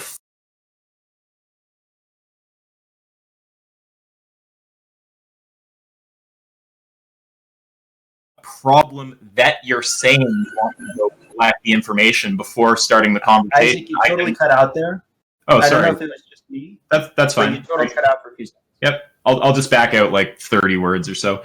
So I think that the problem here is actually it's at a deeper level than so I understand you want to talk about a special science. You want to talk about nutrition, right? You don't want to get dragged into a fucking philosophy debate. You don't want to be talking about, some like truth tables and doxastic states. Like fuck all that. I want to talk about like health shit. I understand. But the problem, and I know this can be super frustrating if someone's focused on higher level questions about the sciences, is that sometimes you make statements at a higher level that actually open you up to criticism on one of these more fundamental levels, right? So that's kind of what's happening here. You're making statements at the higher level about a special science, but Avi's going below that to epistemology, which is one of the main areas of philosophy, logic, metaphysics, epistemology, and logic. He's saying there's actually an epistemic problem that's created by your higher order statements about the special science of nutrition, right? So okay, that's been said. Now, when Avi's getting frustrated with you at the end there, I don't think anyone's trying to be mean. We're all trying to get along and be productive. But the reason why he's saying it's frustrating that you even want to restart the conversation later after going and collecting data on this question is that whether you go and get data is completely beside the point, because right now you have the inconsistent attitudes, right? That's the thing that speaks to the inconsistent epistemic standards, right? The fact that you might find data and then make your way to a consistent position, it's like, okay, But if you had a consistent epistemic standard, then what you do right now in the meantime is say, in the absence of data, I take the position that no, I don't have a belief in both cases, or yes, I do have a belief in both cases. So I guess the most productive thing, I honestly think, is to clear up what Avi's attack is here. Even if you're not going to produce an answer to it right now, that's fine.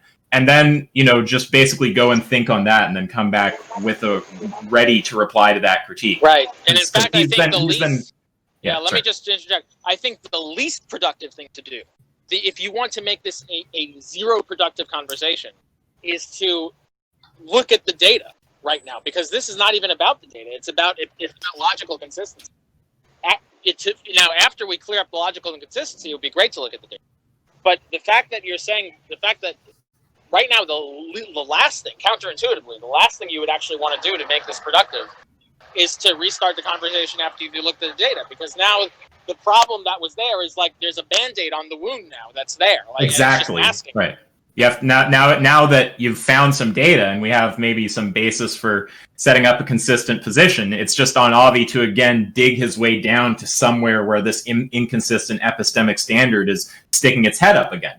And then when he finds that, you'll say, okay, I have to go find data again. But it's like, wait, but the whole problem is with the epistemic standard. So this is why, again, it might be frustrating because it's taking it away from the area you focus on. But there's a philosophy problem here, right? It's a question of epistemology. It's a question about logic, right?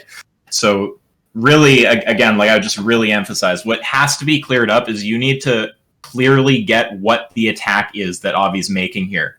So do you understand what this image is getting at, what the pathways are here? And if not, that's fine. Like, we can just go through it step by step, and you'll just get the idea of what it is he's getting at. I think I'm ready to go private with Avi. Okay. I mean, I hope I haven't frustrated you. I think that there's a much higher likelihood of productivity if I have a private conversation with Avi than if I continue in this public manner. I think we all agree that Dave, this has been an extraordinary impasse. Avi, Dave, would you agree that I this just- is I the just- biggest I one just- we've ever had? I'd suggest that I have like completely and utterly clarified what Avi's doing here, and I bet he would sign off on 100% of this image. I sign off 100% on the image. Now, I just want to say, Dave, one thing I want to say, Dave, before you interject, Dave, I just want to say one thing, that the way I'm acting now is exactly the way I would act in a private conversation with you. The publicity has no difference in impact, because the frustrating part of it is I can get frustrated sometimes. We have productive conversations when it happens to be that we're in a conversation that you're tracking what I'm saying, and it's not. And when I clear up that you're not tracking, it's like, okay, fine. Like, you actually go back and track it. Like, in this case, I don't feel like you are tracking what I'm saying and you've understood what my actual critique is, and the replies to that seem to suggest that. But time and time again, when I try to get you to understand it, you just produce the same sort of replies that don't seem to address the actual critique. That's why I'm getting frustrated. I'm sorry, and I don't want to get frustrated with you, Dave. I like you. This is getting recorded, right? I assume it is, or somebody's going to be recording. Yeah, I also want to go on the record with I like Dave. He seems like a nice guy. Yeah, I actually don't know if this is recorded or not, and I don't care, because I act the same way whether things are being recorded, whether they're not being recorded. I have no idea if anything. No, I know that. Part of the reason I mentioned that is I'm happy to review this, but I believe there are several different things that I've stated and restated several times over that would then get summarized out. And I don't think it was your intent, Avi, to do that. But there is a point in which I'm just going to say, I just don't want to repeat it again. I really don't want to keep ending up in what I feel like is an unintentional straw man position. It gets too frustrating, and there's just a point at which I've got to say I gotta let it go. Dave, situation. Wait, no, that's completely not like. Every time you have suggested that I've mischaracterized you, I have backed up and said, okay, and until I got to the point where you've said it multiple times, you've signed off. Okay, try under 100, HDL above 50, LDL and appears in the blood, magic wands. You believe CVD risk goes up. You said, yes, you have a leaning toward that belief. Try under 100. HDL over 50. Smoke appears in lungs. Do you have a belief toward CVD risk goes up? You said you have a belief toward that direction. With LDL, you said you didn't have a belief toward that direction. You've said it many times. This is recorded. I mean, if this is, I actually hope it's recorded so I can play it back to you. We're so used to things being recorded that it's natural to think, yeah, it must be recorded. The other thing, Avi, is it's important to, like, with the again, the image clears this up, right? There's 4 possible positions, right? It's kind of like if you have 2 light switches, like both on, both off, one on and the other off, the other on and the one off. Like either you have a belief in both cases, you lack a belief in both cases, or you have belief in one, not the other, or you have a belief in the other and not the one, right? The whole idea with this image is laying out the possibility space. Oh, sorry. I was just saying the whole idea with this. Oh, yeah. Okay. Sorry. My bad. Yeah. But, well, maybe it's not my bad. Maybe it's the internet. Who knows? But, yeah, the whole idea, though, is he's not trying to pigeonhole you into a specific position. He doesn't care how much you change around what you're saying, if you're even changing it. Maybe he's just not understanding you and you've not changed it at all. Who the fuck knows? What he's doing is laying out a possibility space, right? That's the whole idea. All he's trying to get you to do is sort yourself into one of these boxes in the possibility space. And he's getting frustrated because he's having a hard time doing that. Would that be fair, Avi? I mean, it seems like I had an easy time doing that, but now he's saying Avi, hello? Yeah, can you hear me? Okay. Hello?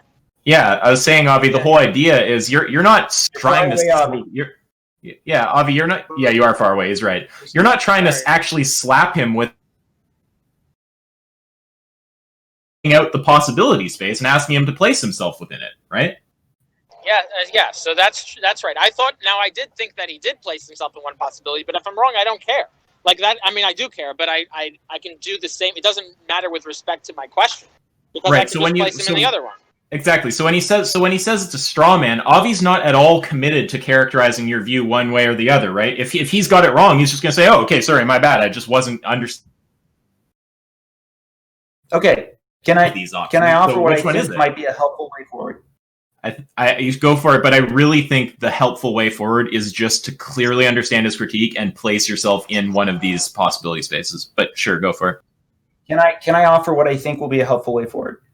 Let's actually just take this out to be variables in the blood. Can we go with that? For example, variable X, or we'll call it element X, as it increases, associates with cardiovascular disease. Element Y tends to associate with cardiovascular disease as it goes up. Can we start there? Is that possible? No, that wasn't my question. Okay. What's your question?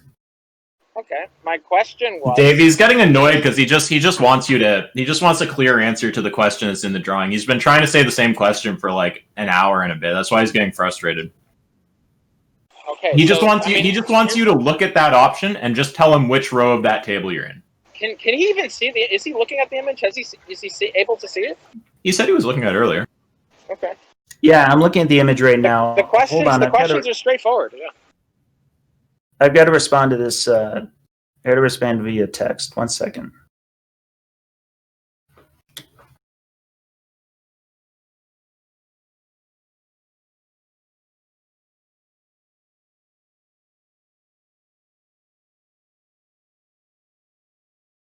Okay. And I want to say also, okay, Dave, I hope you don't feel like you're being badgered down a certain tunnel, because in a sense that's what's happening, but it's because this is actually the question like Avi's concerned with here. So it might feel like you're being forced down a path or something, but it's just because that's actually the thing he wants to know about. No one's trying to be like unfair or anything. I'm 100% fine with getting onto a path. The whole question of consistency is one that has to do with getting there.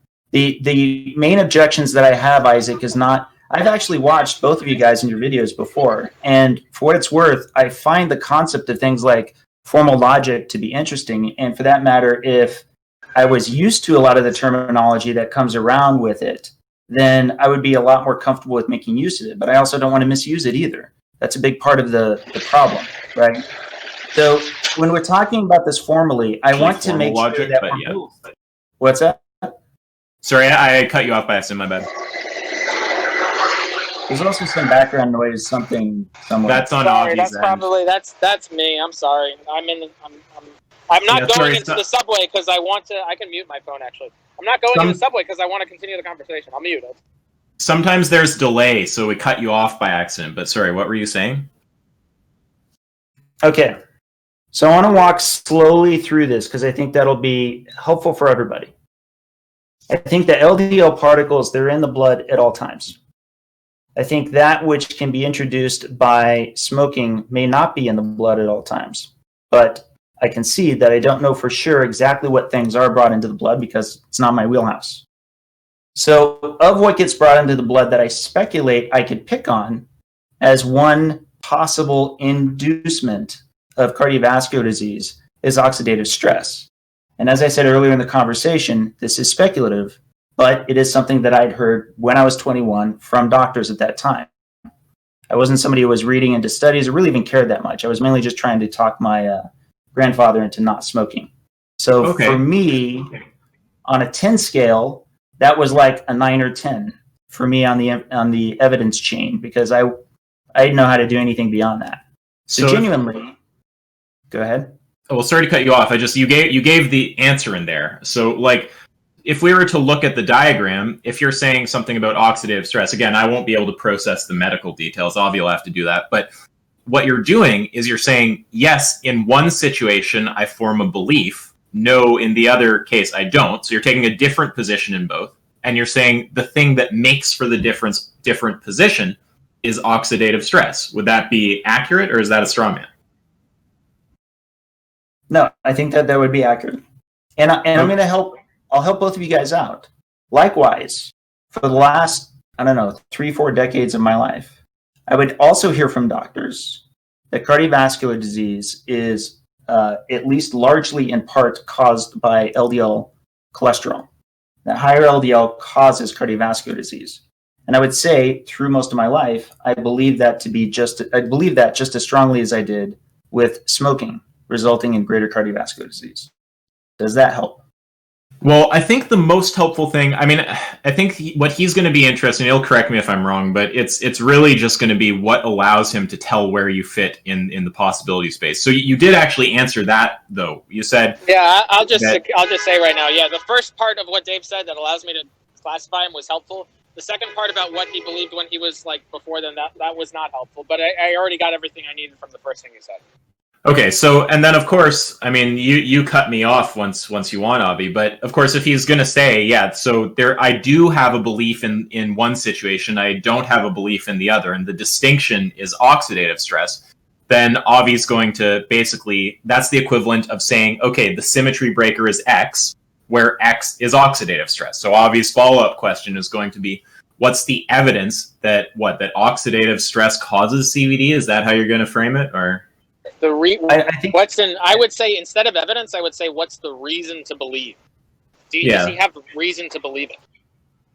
That oxidative stress causes higher cardiovascular disease. That two things are the case. That smoking, it's a conjunction. Your symmetry breaker isn't just that oxidative stress causes cardiovascular disease. It's that smoking causes oxidative stress, and oxidative stress increases risk of cardiovascular, or smoking increases your oxidative stress, and oxidative stress increases your risk of cardiovascular disease. It's a conjunction of those two things, because if one of those two things aren't true, then the symmetry breaker doesn't work. So because smoking actually has to increase risk of oxidative stress, and oxidative stress actually has to increase risk of cardiovascular disease. So my question to you is, what reason do you have to believe that the conjunction, that both of those things are the case? That smoking increases oxidative stress, and oxidative stress increases risk of cardiovascular disease. What reason do you have to believe that that's the case? Well, I just mentioned that earlier. It came prior from when I was talking to doctors and I was trying to convince my grandfather to stop smoking. Right. And my response to that is, if you have right now, not before when you were 21, right now, if you have a doctor coming to you and saying that oxidative stress increases risk of cardiovascular disease, increases risk of cardiovascular disease. You broke up, Avi. You broke up. Sorry. Can you hear me now? Yep. Okay. So what I'm saying now is, my response to that is, my question is, if a doctor came and told you the same thing for LDL, not that LDL causes atherosclerosis, that LDL increases risk of oxidative stress, increases your oxidative stress, just like smoking does, and oxidative stress increases your risk of cardiovascular disease. So in other words, if a doctor tells you that, then presumably, unless you have some evidence to the contrary, that you would have the same, reason. I have lots of evidence to the contrary. Yeah. Okay. What evidence to the contrary do you have that LDL, that waving the wand, in the context of, in the context of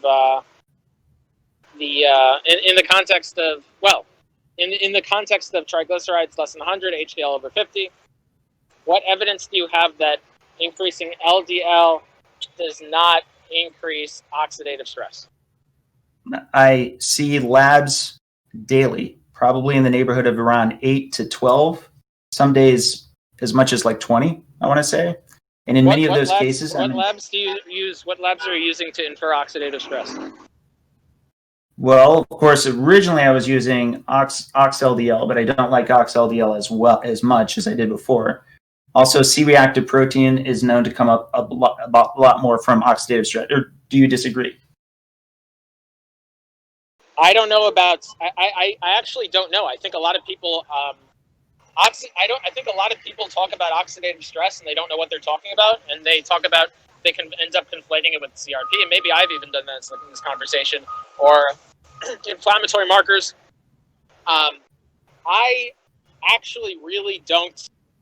I really don't know if measurements of oxidative stress are tied that closely in with inflammation, or if you can have inflammation without high oxidative stress.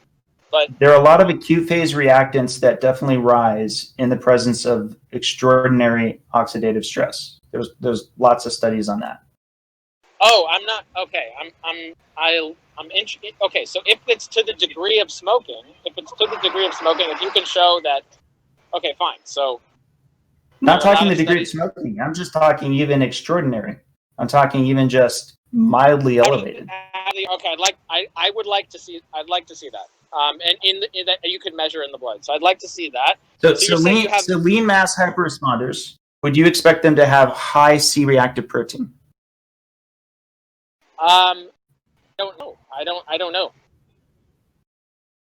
But you probably are. I mean, you probably are familiar with how much oxidative stress can affect, especially C-reactive protein. It's an extremely sensitive marker. No, I don't know that. I actually don't. I don't know. When people talk, oxidative stress means a specific thing. It's not the same thing as inflammation. A lot of people conflate inflammation with oxidative stress, and they treat it as like. And I'm not doing that. They treat it as like synonymous things, or they treat it as things that like highly correlate. I don't even know. But oxidative stress can trigger an inflammatory response. We agree on that, yes? Or do you not agree that oxidative stress can trigger an inflammatory response? I'm sure things can happen. I just actually haven't seen the data showing that it actually does routinely do that. Maybe it does. I'm happy with it if it does, but I actually haven't seen that formally demonstrated. Okay, that I'm confident I could get you studies on. In fact, I'll bet people in the chat right now could just go Google it and find lots in PubMed right now. Okay, cool. All right, that's fine. Now my question is, your reason to believe that LDL doesn't increase oxidative stress, and oxidative stress. Hold on. So, can I help you? What reason? Wait. What I want to know is, what reason do you have to believe that LDL increases risk of cardiovascular disease? Sorry. Oxidative stress increases risk of cardiovascular disease. You answered with the doctor told you. And then I asked you, okay, well, what if the same thing with LDL? And you said you have evidence to the contrary. And your evidence to the contrary was your own observations of lab work. Yeah. Right? Yeah. Can I make an important clarification? And I asked, yeah, sure. Okay, sure. It's an important clarification because it's both going to help you and it's going to keep this on track. I'm not saying that high LDL potentially causing oxidative stress is the mechanism by which high LDL could be the result of higher atherosclerosis.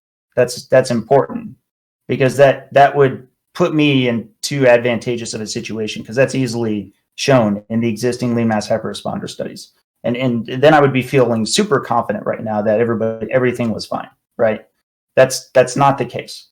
It's quite possible that there's the development of atherosclerosis at large scale without there being oxidative stress. That's possible. So I should emphasize that first. I think that the emphasis of oxidative stress as it related to smoking was kind of how we ended up in this corridor. But I think what you're wanting to corner me on is why it is that I would think. I'm not want to corner you. Go ahead. I meant it in a fun, ribby way. Okay, I didn't actually mean it in like you're dissing me, right? But in effect, what you're saying is, to be consistent, why would I think that let me be even more specific. Why would I think reactive oxygen species at a extraordinary quantity would potentially result in higher atherosclerosis? But why would I be unsure about why LDL particles at an extraordinary quantity would not possibly result in atherosclerosis? Would that be a fair way of stating it? Well, more precisely, it would be, why would you be as confident as you are that oxidative stress increases the risk of CVD, and that you don't have any leaning, or you do have a leaning against the notion that increasing LDL increases oxidative stress? Well, so on the first one, I would say my level of confidence, I think I've well expressed through this conversation. On a 10 scale, it's not a 10. So as far as how much smoking actually increases oxidative stress and to what degree that is the agent of initiation for atherosclerosis is something I would need to look into more. But do I feel that that is probably the case? At least enough to where I would mention that as what I think to be the agent of change. But again, with that qualification. In the case of the LDL particle count, I would expect to see an inflammatory response. Atherosclerosis, as you know, is an inflammatory disease. But that doesn't bring me to a level of confidence to where I could be, saying, oh, I'm not cautiously optimistic. I'm categorically optimistic. I think there's no problem here. I think at a population level, everyone's going to be fine. Then I wouldn't be doing this. Ultimately, where we are in the conversation is the breaker you have with the doctor telling you that for the inflammation, the doctor telling you for the oxidative stress caused by smoking, you have reason to believe that, but because you don't have counter evidence. But in the case with LDL causing oxidative stress, you have counter evidence. That's the breaker that's relevant here. Everything else isn't relevant to the question. So you've answered that. Now my question was, what's the evidence? What's the counter evidence? Now you said the counter evidence was the personal labs that you. Now I ask you, what personal labs form the counter evidence? You've said have you said what? HSCRP? OxLDL? Yeah, you're talking acute phase reactant assays? Only thing you've said that I'm aware of that form the evidence that you've done in the anecdotes that you've measured, as many as they may be, are Ox and CRP. There may have been others if there are, I missed it. So what? My question. Sure. There are other. If you want just other markers that oxidative stress can impact, I can do that. It's just C-reactive protein is my favorite because it's a very high sensitivity, non-specific inflammatory protein. Okay, so what I want to know. So here's what I want to know. So I want to know. So I want to know two things. I want to know what basis you have to believe, or what reason you have to believe that CRP is what degree that correlates with oxidative stress, and however you mean that. And then what I want to know is what labs have you done that actually give you reason to believe that increasing LDL does not increase oxidative stress. So those two things. So you can even give me those anecdotes. You've done it many times. So I want to know if I would like to know if those anecdotes actually give reason to believe that. And I also want to know if you actually have any reason to believe the thing you're measuring is actually tracking what you say it's tracking. Yeah, but again, to the degree in which they are still anecdotes, I would prefer clinical data. So I'm very upfront. I wasn't contending that. Obviously, your reason. Look, whether you're leaning clearly. I mean, I think it's clear that the difference, if there's any difference in your leaning here, it's going to be like a 1 and a 1 out of 10 at best. Like, at least that's what I would do. Maybe you have a difference in standard. Like, if I was like forming a difference in belief about these two questions, and what I had to, like, the reason for my symmetry breaker turned out to be like a doctor told me one time, and like I did a bunch of anecdotes with lab tests. Like, on a scale of 1 to 10, and like the difference confidence, like if we were to measure like a needle and how far it's moving, like the two needles would be very close to each other. Like the degree, my leaning for smoking an LDL. But that's not the only evidence you're going off of. Avi, this is the reason why I went and got NHANES. So there's more. Okay, so there's more. Wait, hold on. So there's more. It's not just oxidation. So then what else is there? Well, that's why all roads lead to all-cause mortality. I wanted to find out how much there was an association with that. Before I even got mortality wasn't the question, Dave. You're off topic now. Okay, you were asking what additional evidence I had found to be relevant, right? Relevant to the question that was being relevant asked, to the question. All-cause mortality is not relevant. The question was about CVD. Yeah. So let me save you a whole lot of time. I think this is where you're driving to, and it's something I've stated many times on Twitter before. In fact, I think I stated it earlier in this conversation. If you're comparing a likewise cohort where one has the lower LDL and one has the higher LDL, the one with the lower LDL is going to be more likely to not die of cardiovascular disease. That's not the question. Like, here, can we post the image again? Because the image was the question. You gave the evidence as the symmetry breaker is oxidative stress. Now, we went and established that even if that turns out to be a symmetry breaker, the leaning in those beliefs would be very, very close to each other. Clearly, we're talking about anecdotes and what a doctor. Now, you tried to say, okay, well, there's other things I'm basing off to make the needles go further away. And I asked what they were. So what other things are there other than oxidative, your difference in belief about oxidative stress, which I haven't seen data for so far, but let's just, for the sake of the argument, say it's there, based on anecdotes and whatever thing is on the lowest tiers of the evidence hierarchy we can imagine. What else is there to move the needles further away from each other? For those two specific questions that are in the graphic. Let's get the graphic. Okay, I'm looking at the graphic. Avi, I'm going to help you. I'm looking at the graphic.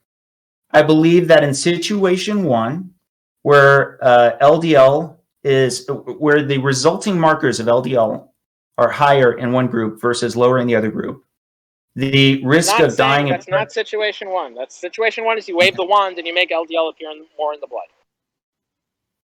Okay, so more LDL appears in the blood. Then you're asking why it is that I wouldn't think it would be more likely there'd be higher cardiovascular disease risk. I'm asking you why so you see the different options you can take in terms of your belief. I want you to imagine it as like a needle. So you have it, there's like in the middle is agnostic, and the needle can move toward I believe it's the case. The needle can move toward I believe it's not the case. Like, are you picturing that in your mind right now? Yes, go ahead. Okay. So for situation 1, your needle can move. It can stay right where it is at agnostic. It can move a little bit toward the believing it is the case. It can move toward believing yes, it can move toward believing a no. In situation 2, the same thing can happen with your needle of belief. It can move toward yes, it can move toward no. Now, my question to you, Dave, is if what we've been positing to move the needles in different directions to account for the difference in belief, because you do have a difference in belief on this, you clearly fall into the third category. Agree? Third category most accurately describes you. Situation 1, you lean toward no. Situation 2, you lean toward yes. Now, where we got in the conversation was, even if the breaker you posited was actually a breaker, it would clearly move the needles in different directions to a very low degree, unless you value things at the bottom of the evidence hierarchy so greatly. You responded by saying, oh, but there's more. There's more evidence. And now I just want to know what that more evidence to move the needles even further away is.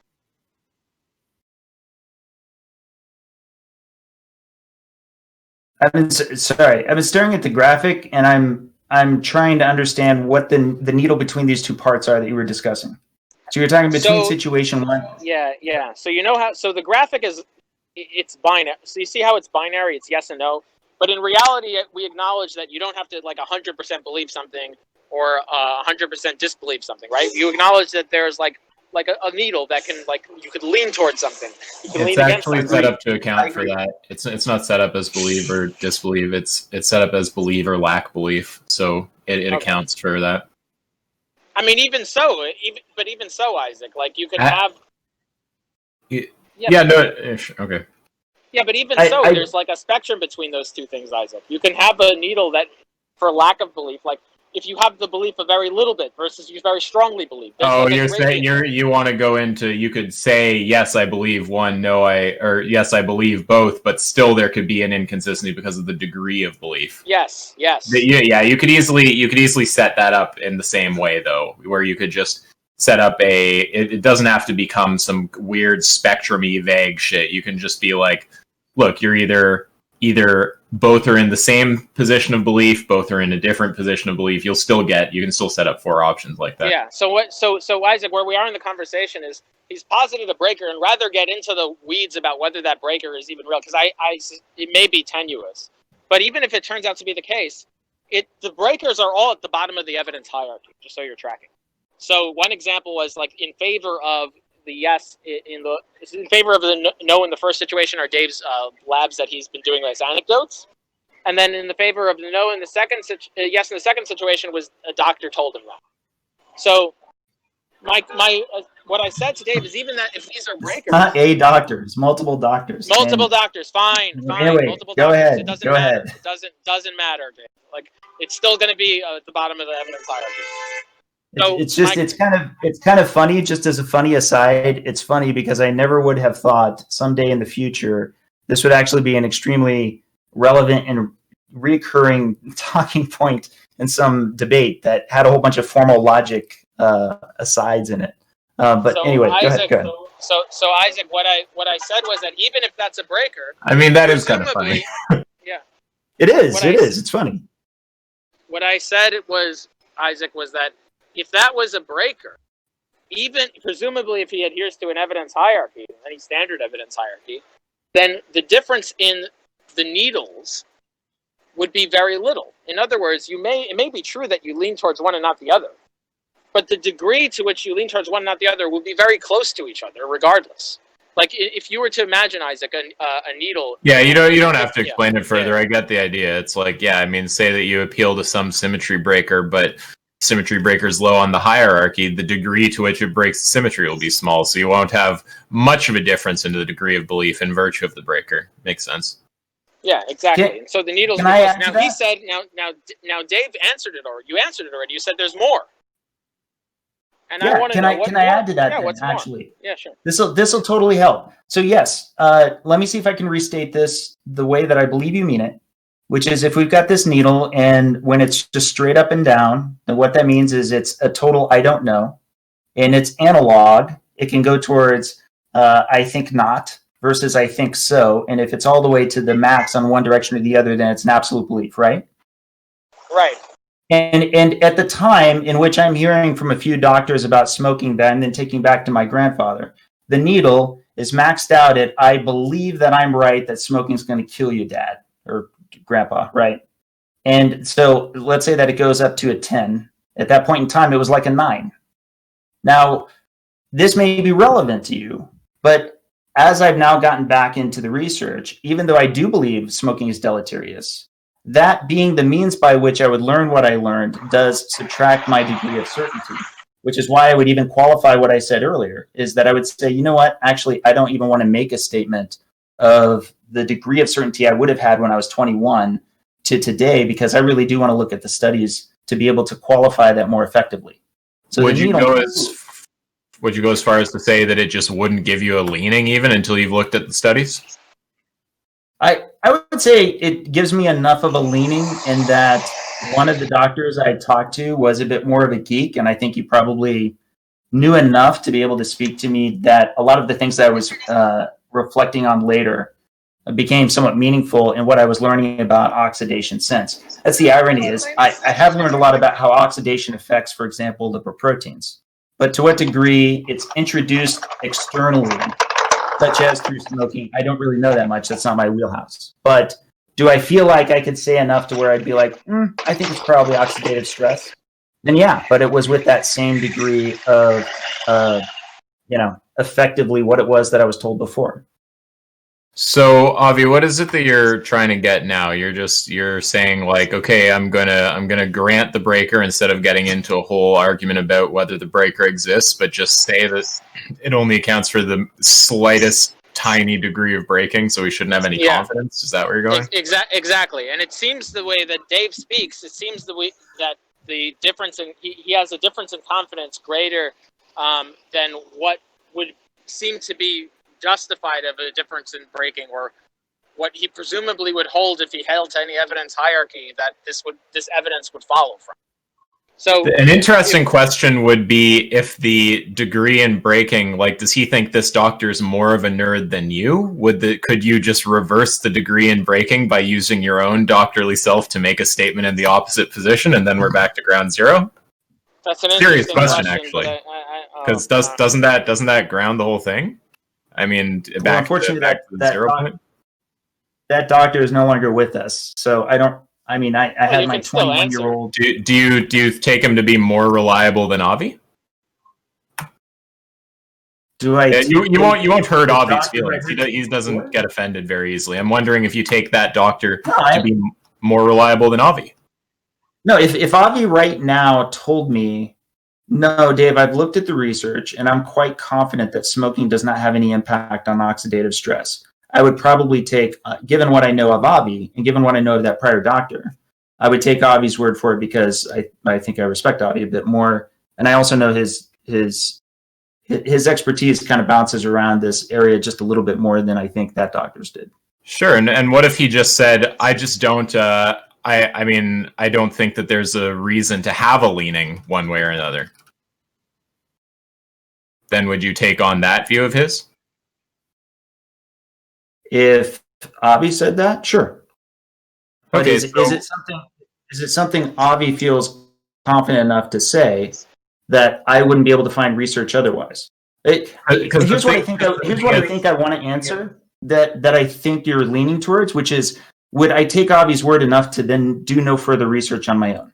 No, that's not what I said. So the whole thing is like this pathway is not necessary, right? He can argue with you on the other pathways, but this is one of those, like, kind of like when you're doing math problems, sometimes there's like a speedy way that sometimes applies. This is like one of those things. So if you just to be clear, Avi, when it comes to the oxidative stress thing, do you just take the view that there's not a clear reason to believe it one way or the other?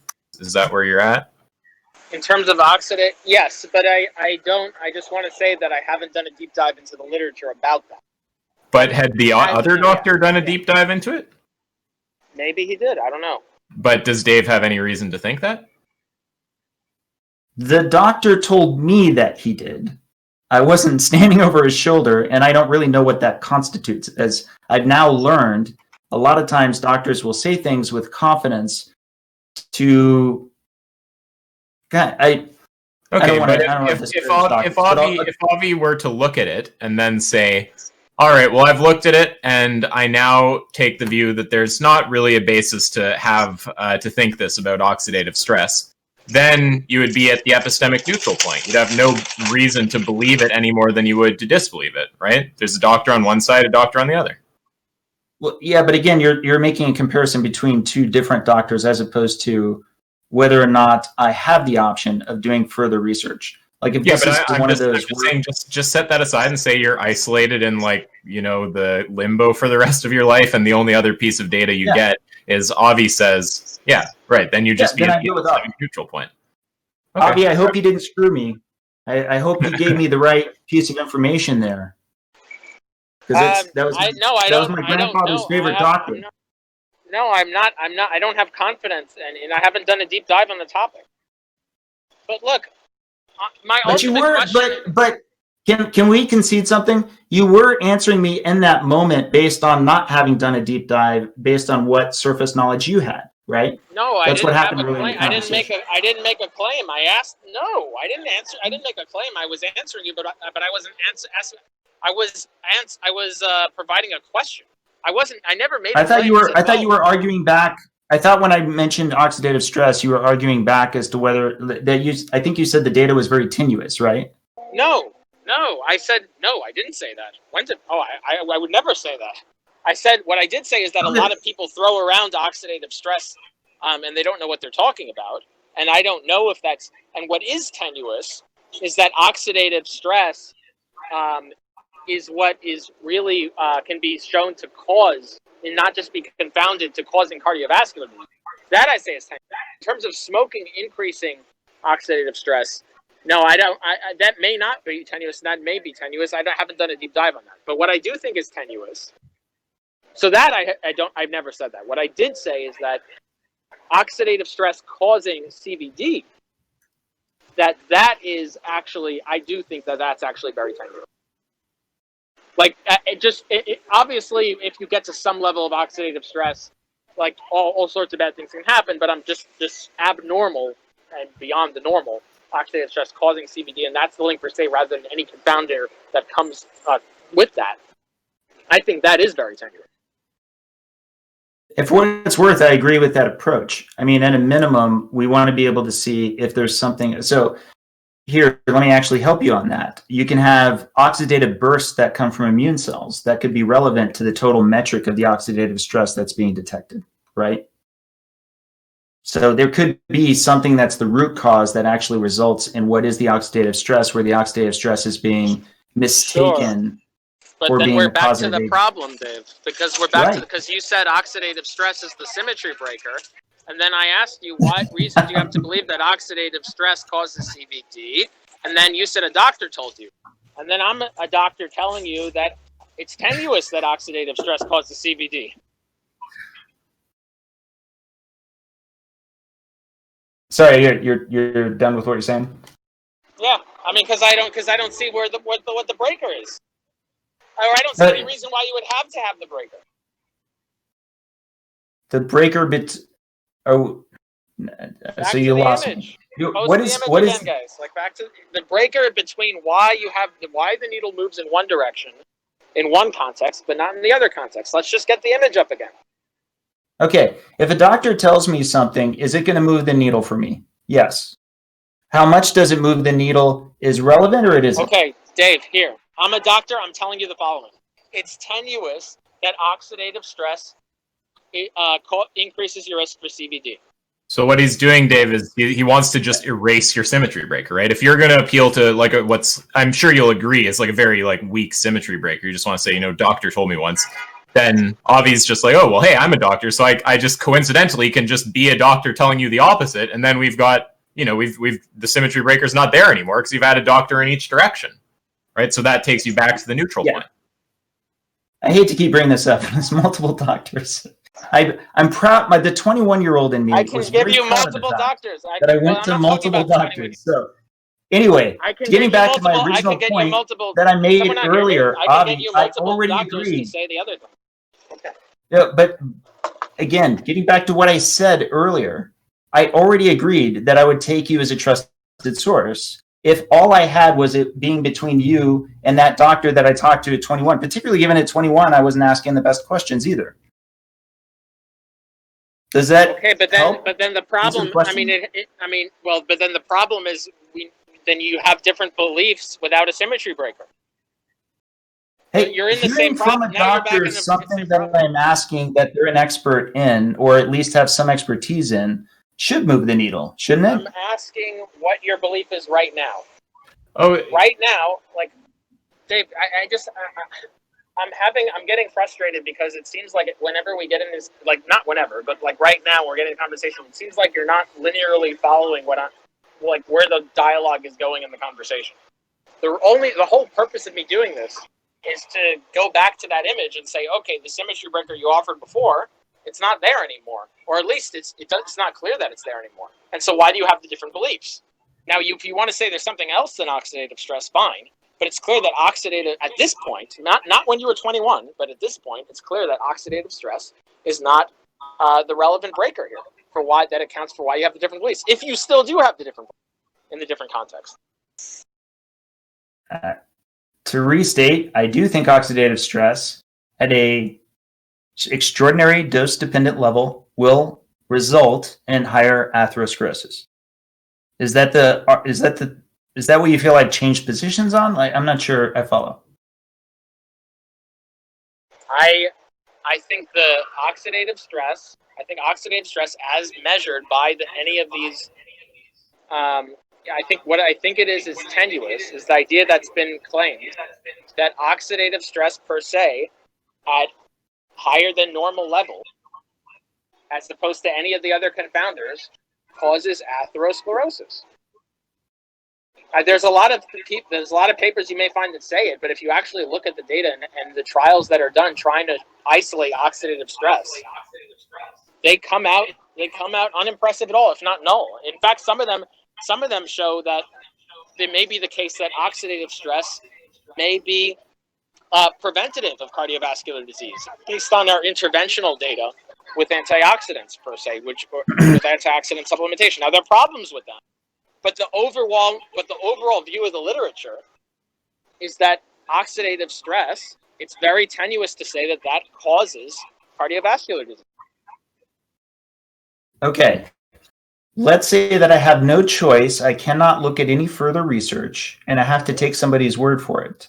I've already stated, if I had no choice, I would take your word for it, and that would move my needle. Cool. But now we're back in the original question with the graphic. When it came to the graphic, in situation 1, where's your needle, and in situation 2, where's your needle? So right, because just think about where you're at right now. Right now, you're in the limbo. Remember, like we agreed it would be funny. Like, yeah, you can go do your own research, but currently, those are the only bits of data you have. Yeah, and I've answered. So if it's the only bits of data I have, if I have no choice but to go either by the doctor I talked to when I was 21, the geeky one, and not disregarding the other doctors, would I still think that he was a better expert than Avi? I would right now, I would go with Avi. I would actually think that probably Avi is more on track if I had no choice but to do any further research. So right. So right now, even if after this conversation you go and do research and immediately change your view, right now you're actually in a position where you should say that there's not a symmetry breaker in terms of oxidative stress, which would take you back to the question. Which would take you back to the original question of why you have a different belief in smoking and LDL with the graphic again. Because but before going to the original question, just make it clear right now, since we're in the limbo, right? You haven't done the further research, and you have Avi saying something on one side and the other doctor on the other, and you even said Avi's more trustworthy, right? You currently, in this exact moment right now, you can't appeal to the oxidative stress symmetry breaker, right? I'm giving you guys a heads up that I'll give this like another 15 minutes. It would be cool if we ended up talking about something different, but I feel as if it is interesting that I feel as though we keep kind of circling back to this a lot. Absolutely, it's his main point. It's the central point I'm trying to get, and it seems like you've been. I'm not saying you're intentionally skirting around this, Dave, but it just doesn't seem like you're following what the central point is linearly. Let's just stay on the point because we're right at we're right on it. We're right on it. Let's not get off right now. So if we only have 15 minutes, let's not go into talking about the conversation. Okay, let's just hammer this last thing out, right? So right now in this second, right now, this moment here, you have a doctor on one side, a doctor on the other. So there's not a reason, and you said you trust Avi more actually. So there's not a reason to think currently in this second right now, right, that the oxidative stress symmetry breaker works, right? But you changed it, not the oxidative stress symmetry breaker, because I don't know what that means. Symmetry breaker, I know, is a term you guys both use a lot, but I don't know if that has a larger formal logic context to it. I don't know. I don't know what symmetry breaker means. Avi, I'm gonna miss the medical framing. It's that oxidative stress. Let me put in what I think. Wait, wait 1 sec. Avi, what's just the exact framing on that? Because it'll just be way quicker if we do it this way. What's the exact framing on the proposition that you're trying to get him to be agnostic on? Because he's got a doctor on each side of it. That oxidative stress does what? That oxidative stress per se increases one's risk of cardiovascular disease. Right. So right now, in this moment, this second, in this conversation, you got a doctor on each side. You don't have a reason to believe that oxidative stress increases one's likelihood of getting CVD. Right? Yes. So in other words, Okay. am I going to this is perfect. This is perfect. Prior doctor? You don't even have, if I have no other ability to learn anything? Avi doesn't even care if you choose him. He's happy with you just saying neutral, right? So, okay, so this is perfect. So, but now look back at the image, okay? Because the way that we got into this was we gave you the two situations, and you said, yeah, I have a belief in the one case that LDL appears... Can we skip the image, and can you just put it in layman's terms? Yeah, there's two situations. Both of them is triglycerides under 100, HDL over 50. One of them, situation 1, is LDL appears in blood. Situation 2 is smoke appears in lungs. And the question asked about both situations is, do you believe CVD risk goes up? Now, in situation 1, you say no. In situation 2, you say yes. Okay, so different answers. Avi asks, okay, what's the reason for having different answers? You say oxidative stress, but it turns out that's not a reason you can appeal to because you don't have a reason right now to actually believe that oxidative stress increases CVD risk. So then we're back to the prior question. What's the reason for believing that what's the reason for in situation 1 not believing that the risk of CVD goes up, but in situation 2 believing that it does? Or do you want to just take a consistent position and just get out of the whole problem? So here's how I ask it. If the difference between the two situations isn't oxidative stress, what is the difference? Or is there even a difference? Would you just now say, I'm not even sure there's a difference? Is it possible for in either of those circumstances there being something that introduces those elements, or is it the magic wand version? Well, no, it's just the magic wand. You have two situations. Okay. In one of them you get smoke in your lungs, and one you get that we take the smoking in the lungs out and just say oxidative stress through a magic wand is introduced in the bloodstream? No, that's not the question. No, because yeah. Okay, do you understand why I want to isolate it down to being truly analogous between the two? Do you understand why I would want that? Wait! But just we're so close to being at the core of what's like at stake here, basically. So, right, Avi has already connected that dot. He said whether or not oxidative stress causes cardiovascular disease. Wait, right? No, but the last dot is basically we might be at the last dot right now. Now that we understand we can't appeal to oxidative stress as a cause of CVD to say that oxidative stress is going to make the difference one way or another, right?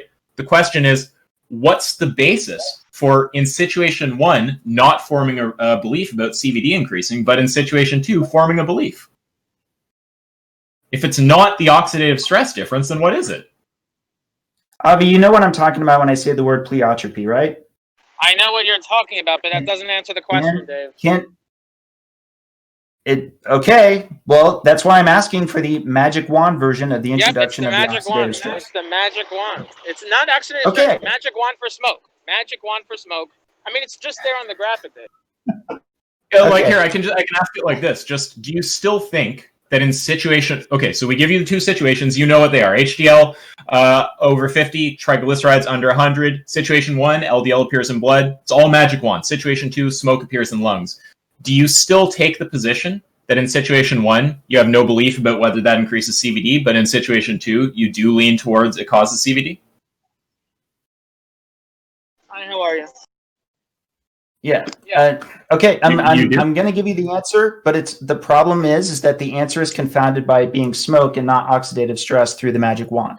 So smoke is added through the magic wand, and then perhaps it's not something associated with oxidative stress that results in the higher cardiovascular disease, right? So all we need though is just a yes or no. So in those two situations, 1 and 2, do you still in situation 1 not form a belief that CVD risk increases, and in situation 2 you do lean towards that view that CVD risk increases? Is that yes you do, or no you don't? So in choice 1, I have only Avi's word for it, right? We agree on that. No. The oxidative stress thing. No, look. Oxidative. It's complicated because there's two parts, right? Consistent about what this is. We're being very consistent, but it's just as complicated, right? Because there's it's because there's a conjunction. That's the thing that's making the problem. Okay, in both cases, there's a claim about whether the thing causes oxidative stress, and then there's a further claim about whether oxidative stress increases CVD risk. But if we don't have a reason to believe that CVD risk goes up in virtue of oxidative stress, it doesn't even matter if oxidative stress is present in one and not the other. We can just throw it aside. It doesn't matter. So we don't have a reason to think it would make a difference, even if it was there, right? So the question is, if the oxidative stress is likewise whatever the root is that's causing the oxidative stress is also the root of what's causing the atherosclerosis. So just to be clear, you do still form a different belief. In situation 2, you think that CVD risk increases, and in situation 1, you don't. No, I think in both situations, the risk can increase if there's something outside of the elements identified that's causing both. But the question is, given just the information that you've been provided, do you take the same view on both situations, that CVD risk increases in both situations? Yes. Okay. Yes. Well, that's a consistent position. He'll be happy with that. Right. So in other words, can there be something else? You appreciate that you've changed your position there, though, right? Sorry. Yeah. Isaac, let me finish. That's what he's been trying to get. Oh, sorry. Yeah. Okay. Go for it. This is why I brought up pleiotropy, and this is why I tried to get the clarification on the magic wand with oxidative stress. So there are things that can cause oxidative stress that can also increase cardiovascular disease. You follow me on that, Isaac, right? I don't track the details of the medical thing. I'm just laying out the kind of possibility space and the argument type. Any medical details, you're going to have to raise it with Avi. This is going to be my noob 101 version. In order for us to say A causes B, we need to know that B doesn't cause A, and we need to know that there isn't a C or a D or an E that can cause both. Dave, real quick, this is like skirting. This is just skirting around the issue. Yes, I just want to answer the question. Look, oh my. All right, go ahead, Isaac. I just want to answer. Just ask him situation 1 and 2. Look, situation 1. Ready? Do you see the graphic? No, he already granted it. Sorry, this is why I was going to kind of. I don't think he did. I think he granted something else with what I heard him say. Correct me if I'm wrong, Dave. But what I heard you say was that given just the specifications that you have, just what's in the box, triglycerides under 100, HDL over 50, LDL appears in blood, smoke appears in lungs. Given only the information there, what I thought I heard you say was that you would form a belief in both cases. You would lean towards believing that risk of CVD increases, right? In both cases. That it can increase, yes. It can increase, that it does. Yeah, would you lean towards it, that it does in both cases, just given that information? Yes. Okay. Right. Yeah. Oh, okay. I told you. Great. Then we're good. Can you let me finish? I'm going to say. Yes, but just before you do, can I say something, guys? Can I say something? I'd like to if it could be more equal time. One reason I would really like that. I really will, but the only reason I'm cutting off is because this is the end of our line of reasoning. You can say everything you want after, but that's actually the end point of Avi's reasoning. If he's gotten you to a point where you say, yeah, I take the same view in both situations, that's when he's going to say the epistemic standard is consistent and I don't have a problem. If you say something else, he might then take a problem with that. But with respect to this question, I think Avi would agree. If you do, in fact, take that view, that's resolution. Would you agree with that, Avi? Yeah, that is resolution. Now we're productive. Okay, please, continue, Dave. I'm sorry I cut you off so rudely. It's just we were right at the end of that line. We really had to. I can summarize this. And I said this earlier, but I'll say it again. Somebody who has higher LDL, just in general, is going to be more likely to die of cardiovascular disease than somebody who has low LDL. Somebody who has low LDL is going to be more likely to die of something that is not cardiovascular disease. So this, I believe, also would apply to lean mass hyperresponders. If you were to get a likewise cohort, if you were to get people with triglycerides of under 100 and an HDL above 50, and compare those with, say, an LDL, and actually Spencer posted this recently. Let's say that you have an LDL of 300 versus somebody who has an LDL of 100, with all the other conditions being exactly the same. I believe it's more likely the person with an LDL of 100 will die of something, will be more likely to die of something that is not cardiovascular disease related, whereas the person with 300 is going to be more likely to die of cardiovascular disease related. So that basically answers your question, right? Even if it's the case that the reason the LDL got there is because you waved the magic wand and put it there. if the reason that okay, well then no. In all of the but we were clear. Wait a minute. We were clear. No. I was very clear in the box case in the graphic that in both the smoke appears in the lungs and the LDL appears in the blood was because he waved the wand and put it there. Yeah, again, I wasn't referencing the graphic, which is why I mentioned what I said to Isaac before. So just to be clear, let's ask the question again, because I'm not clear that you're agreeing now. So in the graphic, so let's post the image again. Just to be clear, and I want you to look at it, Dave. I really do, because I'm running out of battery. I only have 5% of the battery, so I want to make this as really honed in as possible. I was just standing in a subway talking for 2 hours. You see. No, I'm in an Uber now. I called an Uber. Look, gave up on the situation two. Ask him for a plug. I gave up on the subway. Listen, situation 1 and situation 2. Dave, I really hope you're looking at the graphic. In situation 1, LDL appears in the blood. Do you see it? In situation 2, smoke appears in the lungs. The reason they're there is in both cases is because you waved the wand. Okay? You waved the wand and they're there. Now, in situation 1, do you believe CVD risk goes up? In situation 1, do I believe CVD goes up when a wand adds the LDL particles in the blood? I don't know. Okay, in situation 2, do you believe that CVD risk goes up? You wave the wand and smoke appears in the lungs. Assuming it's an extraordinary level, yes. Okay, so just to be clear, Isaac, he did not come to resolution. He maintains the asymmetry. Do you appreciate that, Isaac? I do, although I thought I heard him say earlier the opposite. I thought I heard him say that in both cases he would form a belief, but I guess that when he was answering me, he was adding in some other factor or something that wasn't there. We're just talking about. He's saying he's no, and I'll be 100%. I'll be 100% upfront with you guys. That bottom line is, in the constant back and forth talking, I certainly got confused because of how many times we've gone back and forth through these questions. And to that degree in which I didn't catch it at that point, you're right. I'm kind of a bit exhausted. We've been kind of doing this for like 2 hours, I think, something along those lines. That's fine though, because if in fact you're saying that you form a belief in one case but not the other, then we're back to we need a symmetry breaker. And then what's the symmetry breaker? We know it's not oxidative stress. That's off the table. So what is it?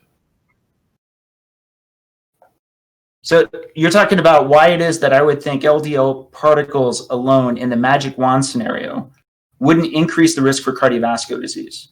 I'm asking in that, so you have two situations, right? The wand puts LDL in the blood and the wand puts smoke in the lungs. I'm asking, what is it that causes you to, in one case, form the belief that CVD risk goes up and in the other case, not form the belief?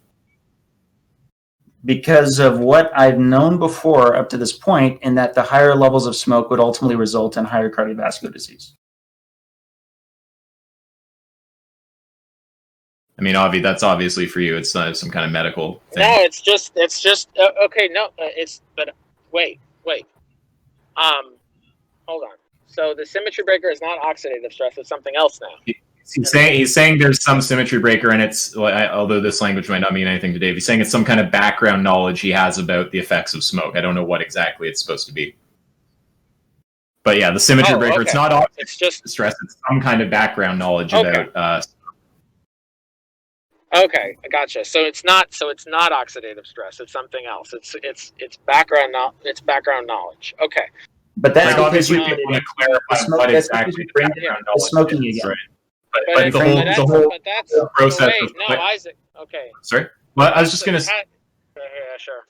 Well, all I was going to say is, we'd clarify, obviously, the process of clarifying what the background knowledge is and then generating symmetrical examples. That's going to be something you have to do. I can't fucking do that. I don't have the medical knowledge for that. But the symmetry breaker being offered, nonetheless, is something about background knowledge on smoke that he doesn't have in the case of LDL. LDL. So, sure. Isaac, sure. Can I help you out? You out? The original way you set it up was you said the magic wand towards oxidative stress, which met the analogy you set up where I was choosing Avi's knowledge. I had no choice to choose Avi's knowledge that it does not have any impact on cardiovascular disease. But you shifted it. I don't think you meant to. You shifted it to going back again towards smoke in the lungs, which then brought back into whatever my existing knowledge would be. You see what I'm saying? I don't, but I think that we don't have to clarify the previous trajectories we're on. Like, we can just clarify where we're at right now, because that's just faster for everyone. Like, right now, what you're saying is we have this situation, right? Same situation. Triglycerides under 100, HDL over 50. In one case, LDL appears in blood. In the other, smoke appears in lungs. In both cases, it's caused by a magic wand. In situation one, you don't form a belief that CVD risk goes up. In situation two, you do. And you're saying that the distinction between the two, it's not about oxidative stress. It's that you have some kind of like background knowledge about the effects of smoking. Yeah. So, right. But if you want to add that Avi is God and tells me that no, there isn't any impact. That's all to do with oxidative stress. We don't even have that here anymore. If oxidative stress isn't being talked about, we don't talk about any of the Avi being God, being in limbo, any of that. That's all gone now. Okay. I'm trying to work with you guys on the setup stuff. I really am, but it gets a bit convoluted at times. Yeah. So if you're not used to philosophy stuff, listen, Dave, I appreciate. Listen, I think. I just want to say, because my battery, if you guys can hear me, my battery's at 3% and it's going to die, and I'm sure my Uber driver would appreciate it dying quicker, because I've been like debating the whole time. So, just real quick, this is probably a good point to take a step back and come to the discussion. Oh, never mind, my Uber driver just gave me a charger.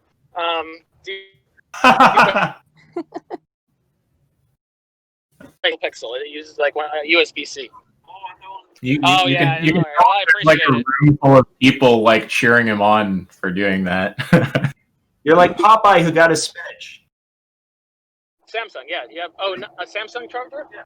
Oh, where? Let me see if the charger works. Hold on, let me check. Oh, that's iPhone.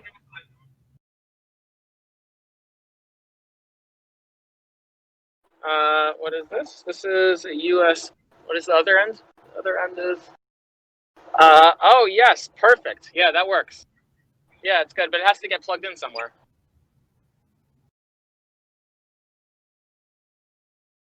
Oh, you're the best. Thank you.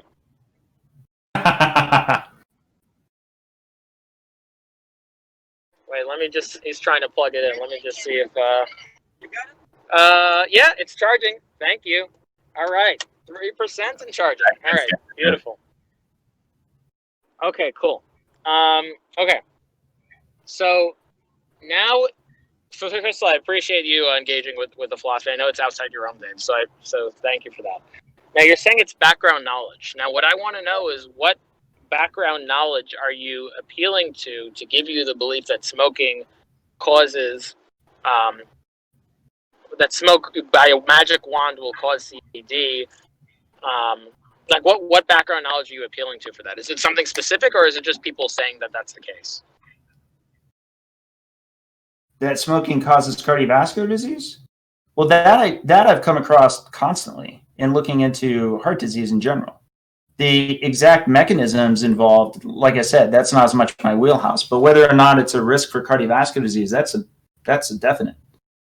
I just want to know if what the background information is. You say there's background information you have that breaks the symmetry for smoking. I just want to know what it is. I don't know about the symmetry. What I'm saying is, if you're asking the specific question, do I have I read in various studies since learning about lipids and heart disease, have I come across several different things that note a strong association with smoking and cardiovascular disease? I have. That I feel very confident in.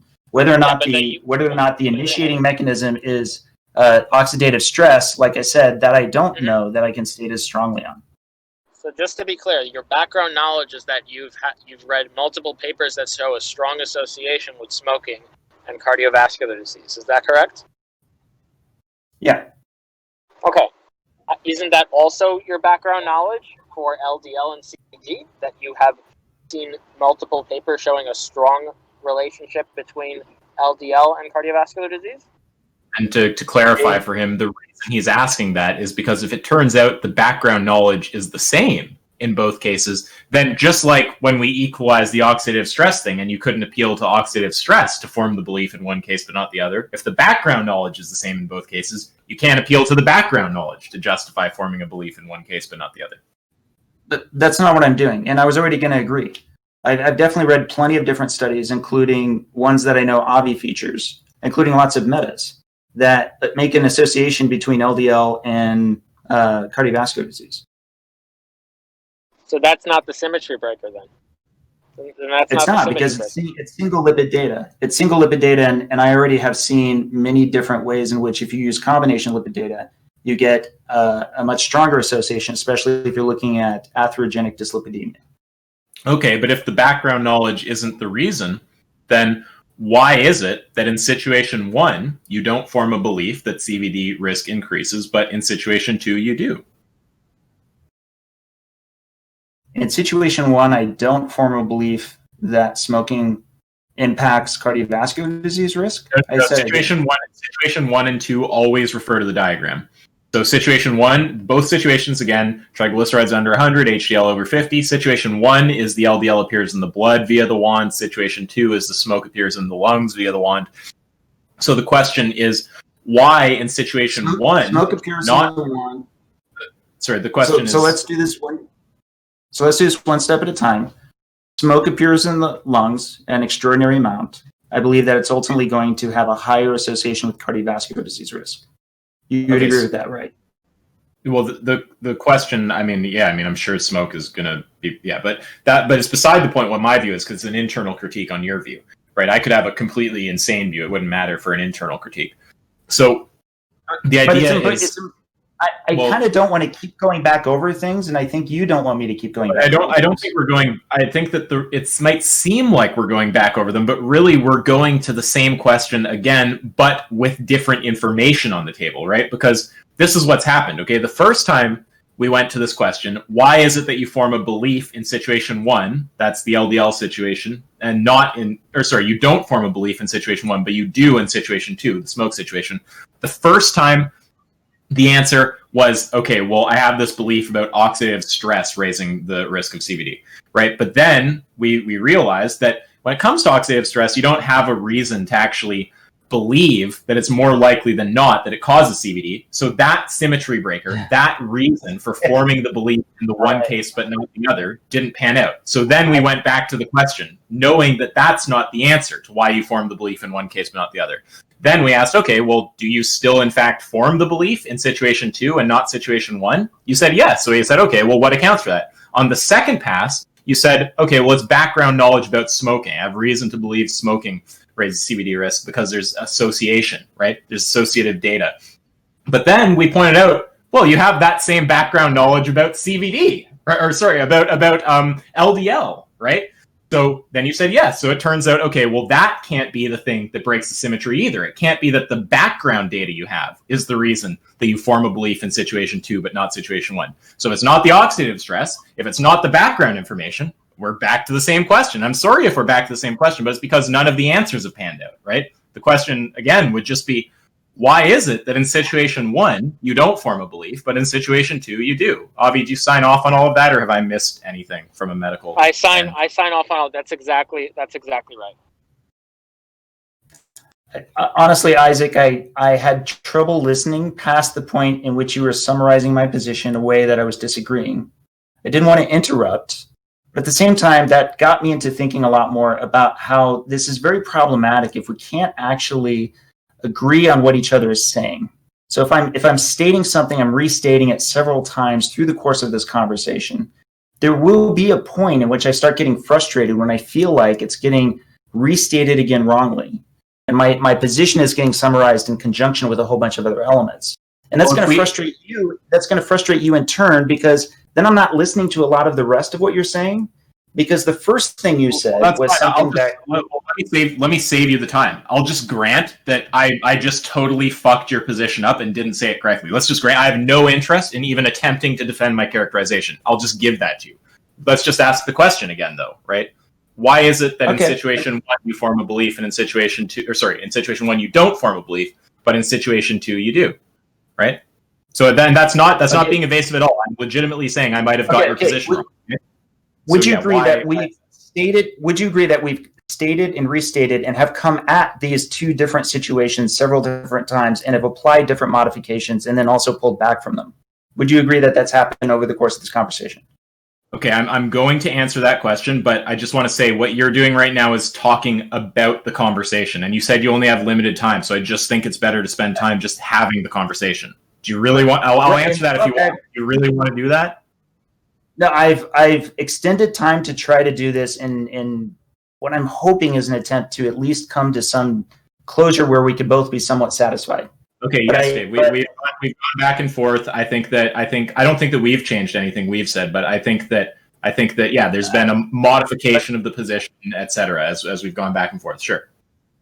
I think that there has been. I think that, and again, I think it's all been goodwill. I don't think that in any point in time you've been trying to be deceptive or anything along those lines. But I think that that's part of also the issue, is that a lot of times when you're with good intentions, trying to restate what it is that you feel that my position was in a given context of what the current, restatement of the situations 1 and 2 are, it becomes problematic because we can't even get it down to just the single steps of getting one step at a time done, which I think is what you originally intended to do with this, right? Let's grant, I just feel like this is not the interesting conversation now, because I have no stake in defending that I characterized your view properly. Let's just say I fucked it up. I don't fucking care. I may very well have, right? What's interesting is just to find out what the view honestly is. I'm sure we can all agree about that. So I will state very clearly for the record, I might have stated your view wrong. That said, in complete honesty, maybe I fucked the view up.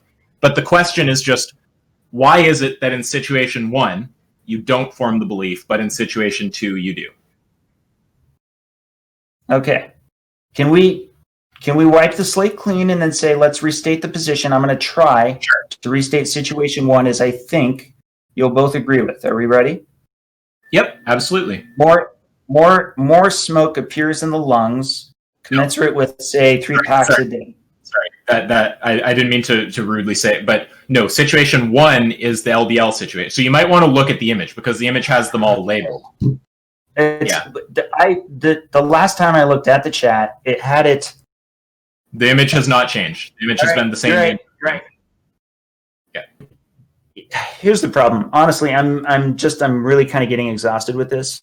And it sucks because I think my intention to try to make this productive may not ultimately work. Like, this may actually end up being the least productive. And I think if it's going to have a curve to it, like it's just going to get worse and worse, then... Hey, look, I want to say something, okay? I really hope that you don't take this in a mean way, because it's not, genuinely don't mean it in a mean way, but maybe you'll take it like that, but it's truly not said like that, okay?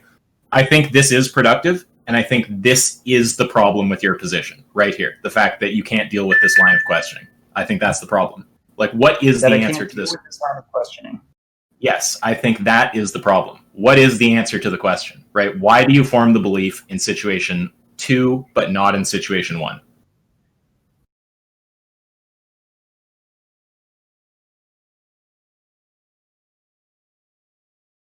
I was right, actually. I was right with the statement that I made just before this one. Okay. Isaac, do you just, absent any audience here, do you believe that I'm genuinely going to try to make a good-willed intent towards attacking this model that you built here? Like, I don't even know that you're going to try to attack it. Maybe you'll agree with what's being said, but I don't have any reason to believe that you're operating in bad faith, if that's what you're asking. Okay. I think you can't produce an answer, but I don't think that means that you're operating in bad faith. Okay. Do I believe LDL appearing in the blood will increase cardiovascular disease risk independently? Make sure that we're taking in the exact situation. Situation 1 and 2 have in common that triglycerides are under 100, HDL is over 50. The distinction is in situation 1, a magic wand adds LDL to the blood, and in situation 2, a magic wand adds smoke to the lungs. Now, in situation 1, you don't form a belief that CVD risk increases, correct? Let's do this, Isaac. Let me just answer situation 1 alone, in isolation. You can if you want, but that's actually avoid the problem that we're pointing out, but sure. Yeah, no, I think if what you're looking for is a problem with my consistency, this will help you out. Is if we can totally and completely agree from this point forward exactly what my answer is. So my answer for situation 1, as stated, that where triglycerides are under 100, HDL is above 50, and LDL appears in the blood via a magic wand, and we know nothing else at all about this person. right? We know nothing else except for what's stated. Do I believe cardiovascular disease risk goes up? As in, That's do I perfect. believe? Exactly. Correct. As in, do I believe that LDL is pathogenic? The LDL will initiate cardiovascular disease risk. I don't want to sign off on any specific phrase. No. That last part right there is no. That's not part of the question. But what's wrong with just the phrasing the way we had it? Just, do you believe CVD risk goes up? That's all. Does the risk go up in that situation when the LDL appears in the blood? Well, because if I'm taking it literally, as in the LDL appears in the blood, I'm not taking it literally, as in the magic wand brings it there. Right? I don't understand. Literally appears in the blood because the magic wand. Why does the LDL appear in the blood? It's via the magic wand, right? Okay, so if we're going to go with that, then no, I don't believe that the cardiovascular disease goes up if you're effectively teleporting the LDL particles into the blood. Because I don't believe it is definitely pathogen. That's fine. That's a clear answer. Okay, now situation 2. But really truly, I want to feel confident that you and Avi both. Avi, you agree. You understand my position that I just stated with situation 1, right? Well, Avi can answer, but the thing that's important is just that we understand. I would like Avi to answer because I really don't want to revisit situation 1. I know you're going to revisit it in comparison to very certain that it's very certain we'll end up talking about it again. Yeah. Okay, cool. All right, go ahead. Okay, Yeah, sorry, go ahead, Isaac. No, you go for it. It's okay. Yeah, so in situation 1, where triglycerides under 100, HDL above 50, LDL appears in the blood specifically because a magic wand was waved and it teleported the LDL into the blood. In that case, Dave does not believe that cardiovascular disease risk will go up. Is that correct? Now, Dave wants to add a clarification about why he believes that, but that's not what's of interest to us right now. The point is that is an accurate summation of what belief is, right? Yeah. Okay. Yeah. Okay. Yeah. Now, I even get that. I mean, fine. Yeah. Now, before we go into the next step, because it's not listed here in the situation, will I just be recharacterized after having this conversation as though I believe LDL does not cause cardiovascular disease? Is that going to be the characterization coming out of this conversation? LDL does not. No. We're talking about a very specific situation.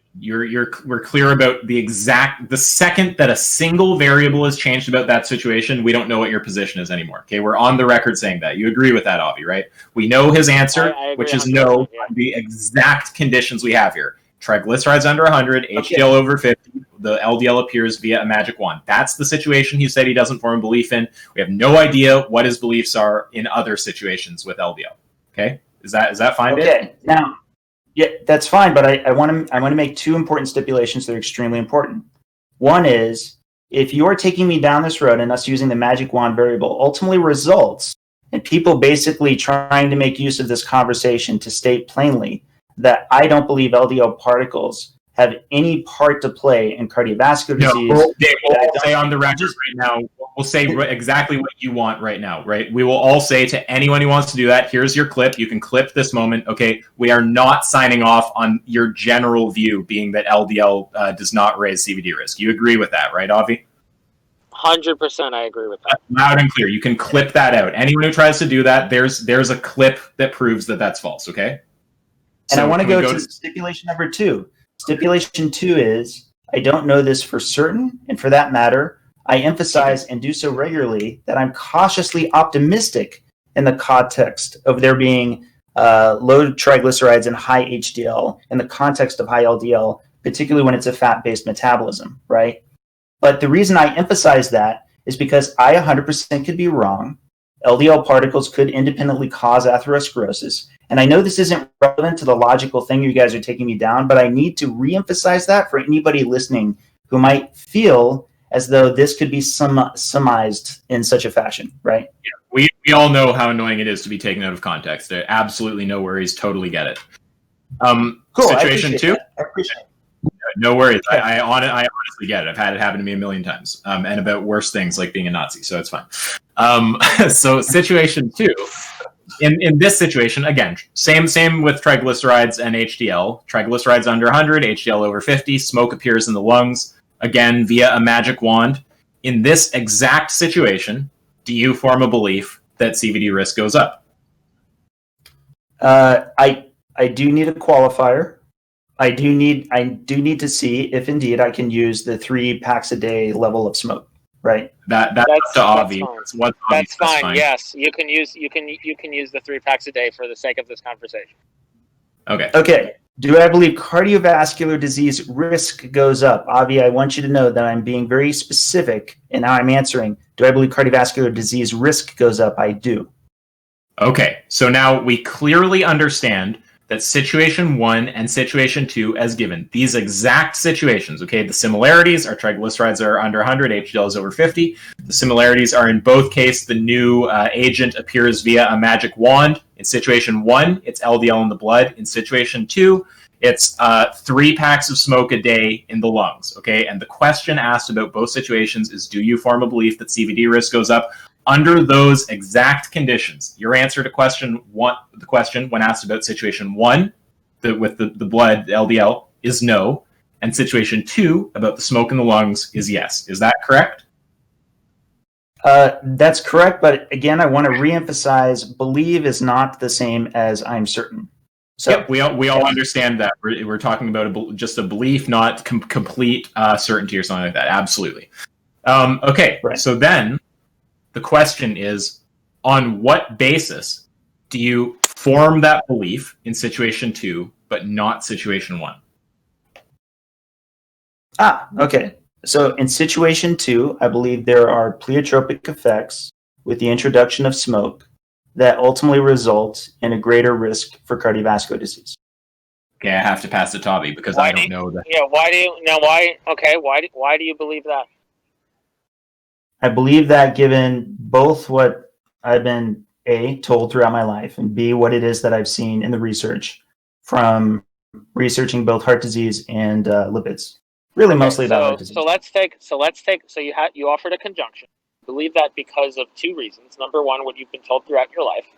Is it not also the case? I should say from trusted sources and also from what I've observed, if that helps. Yep. Okay. So in my family too.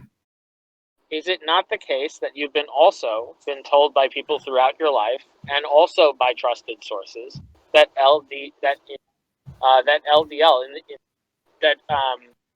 wait, hold on. I just want to be really clear about this. So you've been told that throughout your life and through trusted sources, specifically that in situation 2, where triglycerides are under 100, HDL above 50, if smoke appears in the lungs, you haven't. That's actually fair. Yeah, that's fair. Actually, as far as the context, I've been basically ignoring that context up until this point, as far as getting into specifically smoking in the lungs. That's 100% fair, Avi. I actually, up until this point, because I've just been getting a bit tired, I've just been skipping past that because that's less relevant on the LDL side. So it's totally fair to completely revisit that, in that as far as the specific context of low triglycerides and high HDL, I have no information.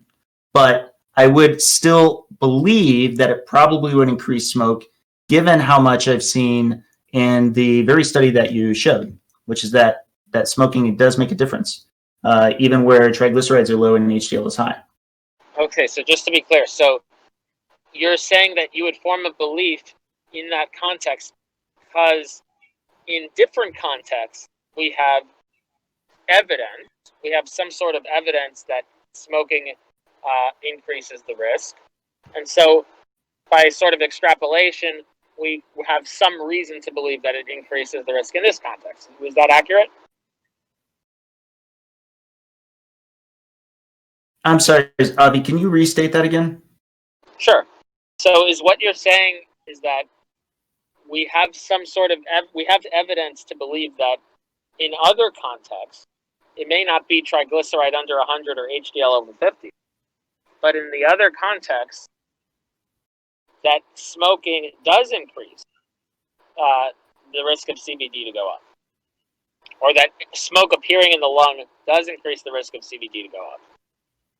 So we can in context outside of triglycerides being low and HDL being high. Yeah. Yes. And so that gives us reason to believe that in this context, it increases the risk of CVD. Yes. Okay. Is it not also the case that outside of the context of triglycerides being low and HDL being high, we have reason to believe that LDL appearing in the blood increases risk of CVD? Yes. In Then other words, then it's not a symmetry breaker. Right. Do you appreciate the problem there, Dave? So we go through situation 1, we go through situation 2. In situation 1, you don't form the belief. In situation 2, you do. We ask, well, what is the reason to form the belief in situation 2 and not situation 1? You talk about this information that you've seen elsewhere that you're generalizing from to form a belief about situation 2. But the same information exists for situation 1, right? So that's not a reason to form a belief in the one case but not the other. That's just a reason to form a belief in both cases. So that can't be the thing that accounts for why the belief gets formed in one case but not the other. Do you appreciate that? I do. But to be fair, you are also at... Sorry, go ahead. You were going to say... I was just saying okay. It's just the delay making it sound like I'm saying it at a weird time. I was just signing off on what you said. Oh, no worries. If I had never actually gotten into the space at all, I'd probably have about an equal opinion on both the risk for cardiovascular disease on either smoking or high LDL. So beyond what is already the studies that you're mentioning, there must be additional information that I'm drawing off of to come to different conclusions beyond simply LDL particles are themselves independently atherosclerotic versus something that has to do with smoking, right? So can you point to any information that's only there in the case of the smoking? That's only there in the case of the smoking. Yeah, because remember, the whole reason for this is you're saying this is why you formed the belief in one case but not the other, right? So the reason for that can't be something that it's like with the shoes. Again, like why do you wear the brown shoe or the green shoe? If you said, well, because it's Monday, but it turns out both days were Mondays, right? That couldn't be the thing that accounts for why you wear a different shoe because both days were the same day, right? It's like the same thing here. Isaac, Okay. I can save you time. I believe that we're going to find high rates of cardiovascular disease with high rates of smoking. I believe, conversely, though, with high levels of LDL, we did not find high rates of cardiovascular disease, particularly in the context of low triglycerides and high HDL. And I'm very interested in that regard with how much we're going to see this in the case of all-cause mortality for that very reason. But again, let me restate this again because I think this keeps getting missed. Wait, I think you just put out something important though. Avi will correct me if I'm wrong, but I think what he wants to say to that is we don't have the data specifically on low triglycerides, high HDL. You're generalizing from other data to what you think. Before you say that, Isaac, right? I have to jump in. Sure. Dave was talking about high. Actually, I'm going to have to go here shortly. All right, but real quick, Dave, actually, before we even get to that, I would say Dave is not even on the question anymore because the question was, do you believe CVD risk goes up, not if you believe CVD risk will be high or low. So now we're all on a category. Now we're on a. Oh, I didn't even catch that. That was a slight change, eh? Okay, but yeah. So either way, but the point is he'll still give the same answer, surely. So just to be clear, can I get clarification? Can I get clarification? When we're talking about CVD risk, are we talking about net increase of cardiovascular disease risk? As in all else is being the same? Yeah, because I think that's the miscommunication. In other words, compared. What I mean is that compared to the magic wand not being waved, the magic wand being waved, the CVD risk is increased after that. That's what I mean. I don't mean it's high. It doesn't have to be high. It can still be low. The question is it increased? So like if it goes this brings me back. If it goes from like 0.2% to 0.4%, the answer is yes, it is increased. If it goes from 0.2% to 50%, it's still increased. The answer is yes in both cases. Is it a net increase against non-cardiovascular disease? In other words, is there nothing that changes? I don't care about. Are you asking? Wait, when you say net increase against non-cardiovascular disease, do you mean like all-cause mortality? What does that mean? I'm not understanding the question. I think I have a good way of asking it to you. Do you believe higher LDL particles would increase cardiovascular disease risk and not change non-cardiovascular disease risk, right? I lean that way, but that's irrelevant to the question I'm asking. Yeah, like look, Dave. There's just the world before the wand is waved, and there's the world after the wand is waved. And the question is just: is your CVD risk higher after the wand is waved? Yeah, I think I can clarify. Just to be clear, Dave, whether like these people can have an increased risk of CVD and have an increased. Sorry. These people can have with the high LDL can have an increased risk of CVD and have a decreased risk of cancer, or an increased risk of cancer. I'm not talking about any other things that are non-CVD related causes of mortality. I'm not talking about all-cause mortality. I'm just talking about CVD. Yeah, I mean, surely that question's clear, right? It's like the wand is waved. Just is CVD risk higher after the wand is waved? Yeah, we're not talking about infections or any trade-offs with infection risk or any trade-offs with cancer. Yeah, it's just CVD, just nothing else, just CVD. And yeah, my answer would be I don't think so. So okay. Listen, guys, I don't think there's any single activity I've done that's been this long in total time.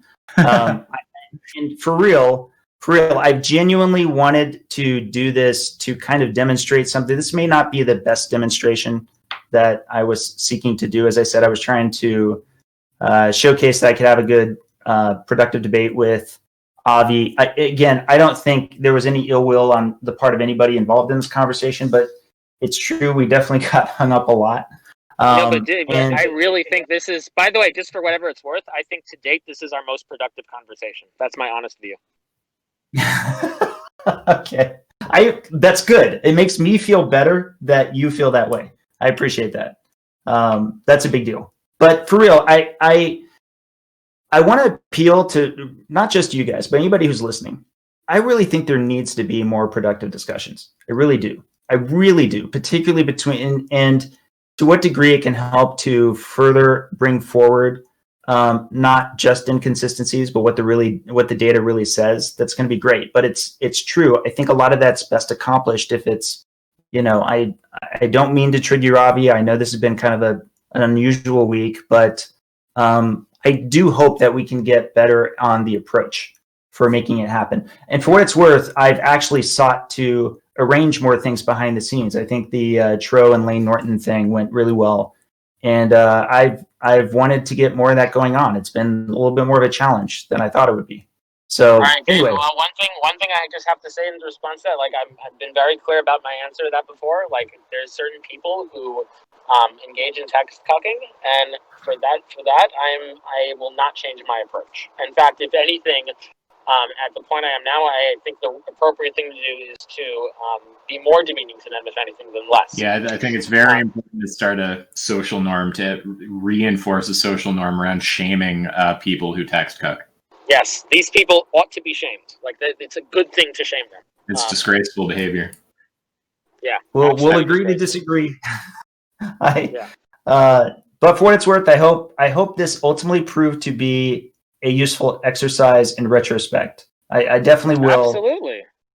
I definitely will feel very differently if after the fact this is really just something that becomes one more, road to hell is led with good intentions kind of thing.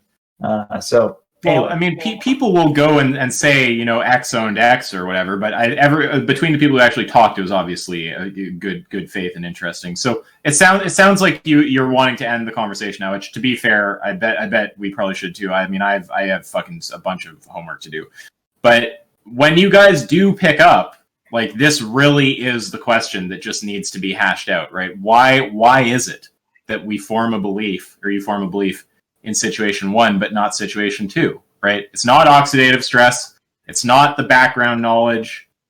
They're just, what is the reason? And if there's not one, then you shouldn't be forming the belief in the one situation, but not the other. That's the critique. I'm fine with revisiting this again later. Honestly, I had already been up all night trying to set up a presentation, so this wasn't the best time for me to get into a long form conversation anyway, but I think it's 100% fair to call anybody on levels of consistency, and I've said that many times before. So certainly I'm interested if anybody outside of me can help me find what there is to learn and what there isn't. and vice versa. I would hope that you guys would be just as receptive, and I think you are, for what it's worth. So anyway, I wish you guys a good week. I really have to jam, but I hope this went well. Take care. Listen, Dave, take care. This is this. I just want to say again, this was, on my view, our most productive discussion, because this actually gets to the heart of my issue with your position. It's not any of the other things. All the other things in the discussion are like minor critiques compared to this one. This is the major critique I have with your view. And so in the future going forward, I think understanding this, as painful as this may have been at sometimes, this is the main critique. All the other things that I've talked about, all the Mendelian randomization studies, all the meta-analysis, like this doesn't even kiss the toes of the critique I'm mentioning now. And so this is the main issue is I don't want this to be one of those cases where it's like get somebody to a point of exhaustion, and then of course they're just not that articulate. They're not that good at putting it together. No. I'm not trying to get you to continue the discussion. I'm not trying to. Well, let's be realistic. All of Avi's followers are of course going to say Avi destroyed you, but Avi's not coming from that point, and surely that's what matters, right? Not. It's like who cares what fucking people on the internet say? And I just, for what it's worth, since I participated, I encourage you not. Yeah, of course. Don't do that shit. Dave seems good faith, and it was nice. Yeah, I was just gonna say I also enjoyed talking to you, and I actually sent you the image if you want to go over it in text. But yeah, it was nice meeting you, Dave. I like talking to you. Sorry for inserting. Well, sorry, because I would do it again. But yeah, sorry for inserting myself. All right, you guys have a nice week. I'll talk to you in a bit. Yeah, have a good one, dude.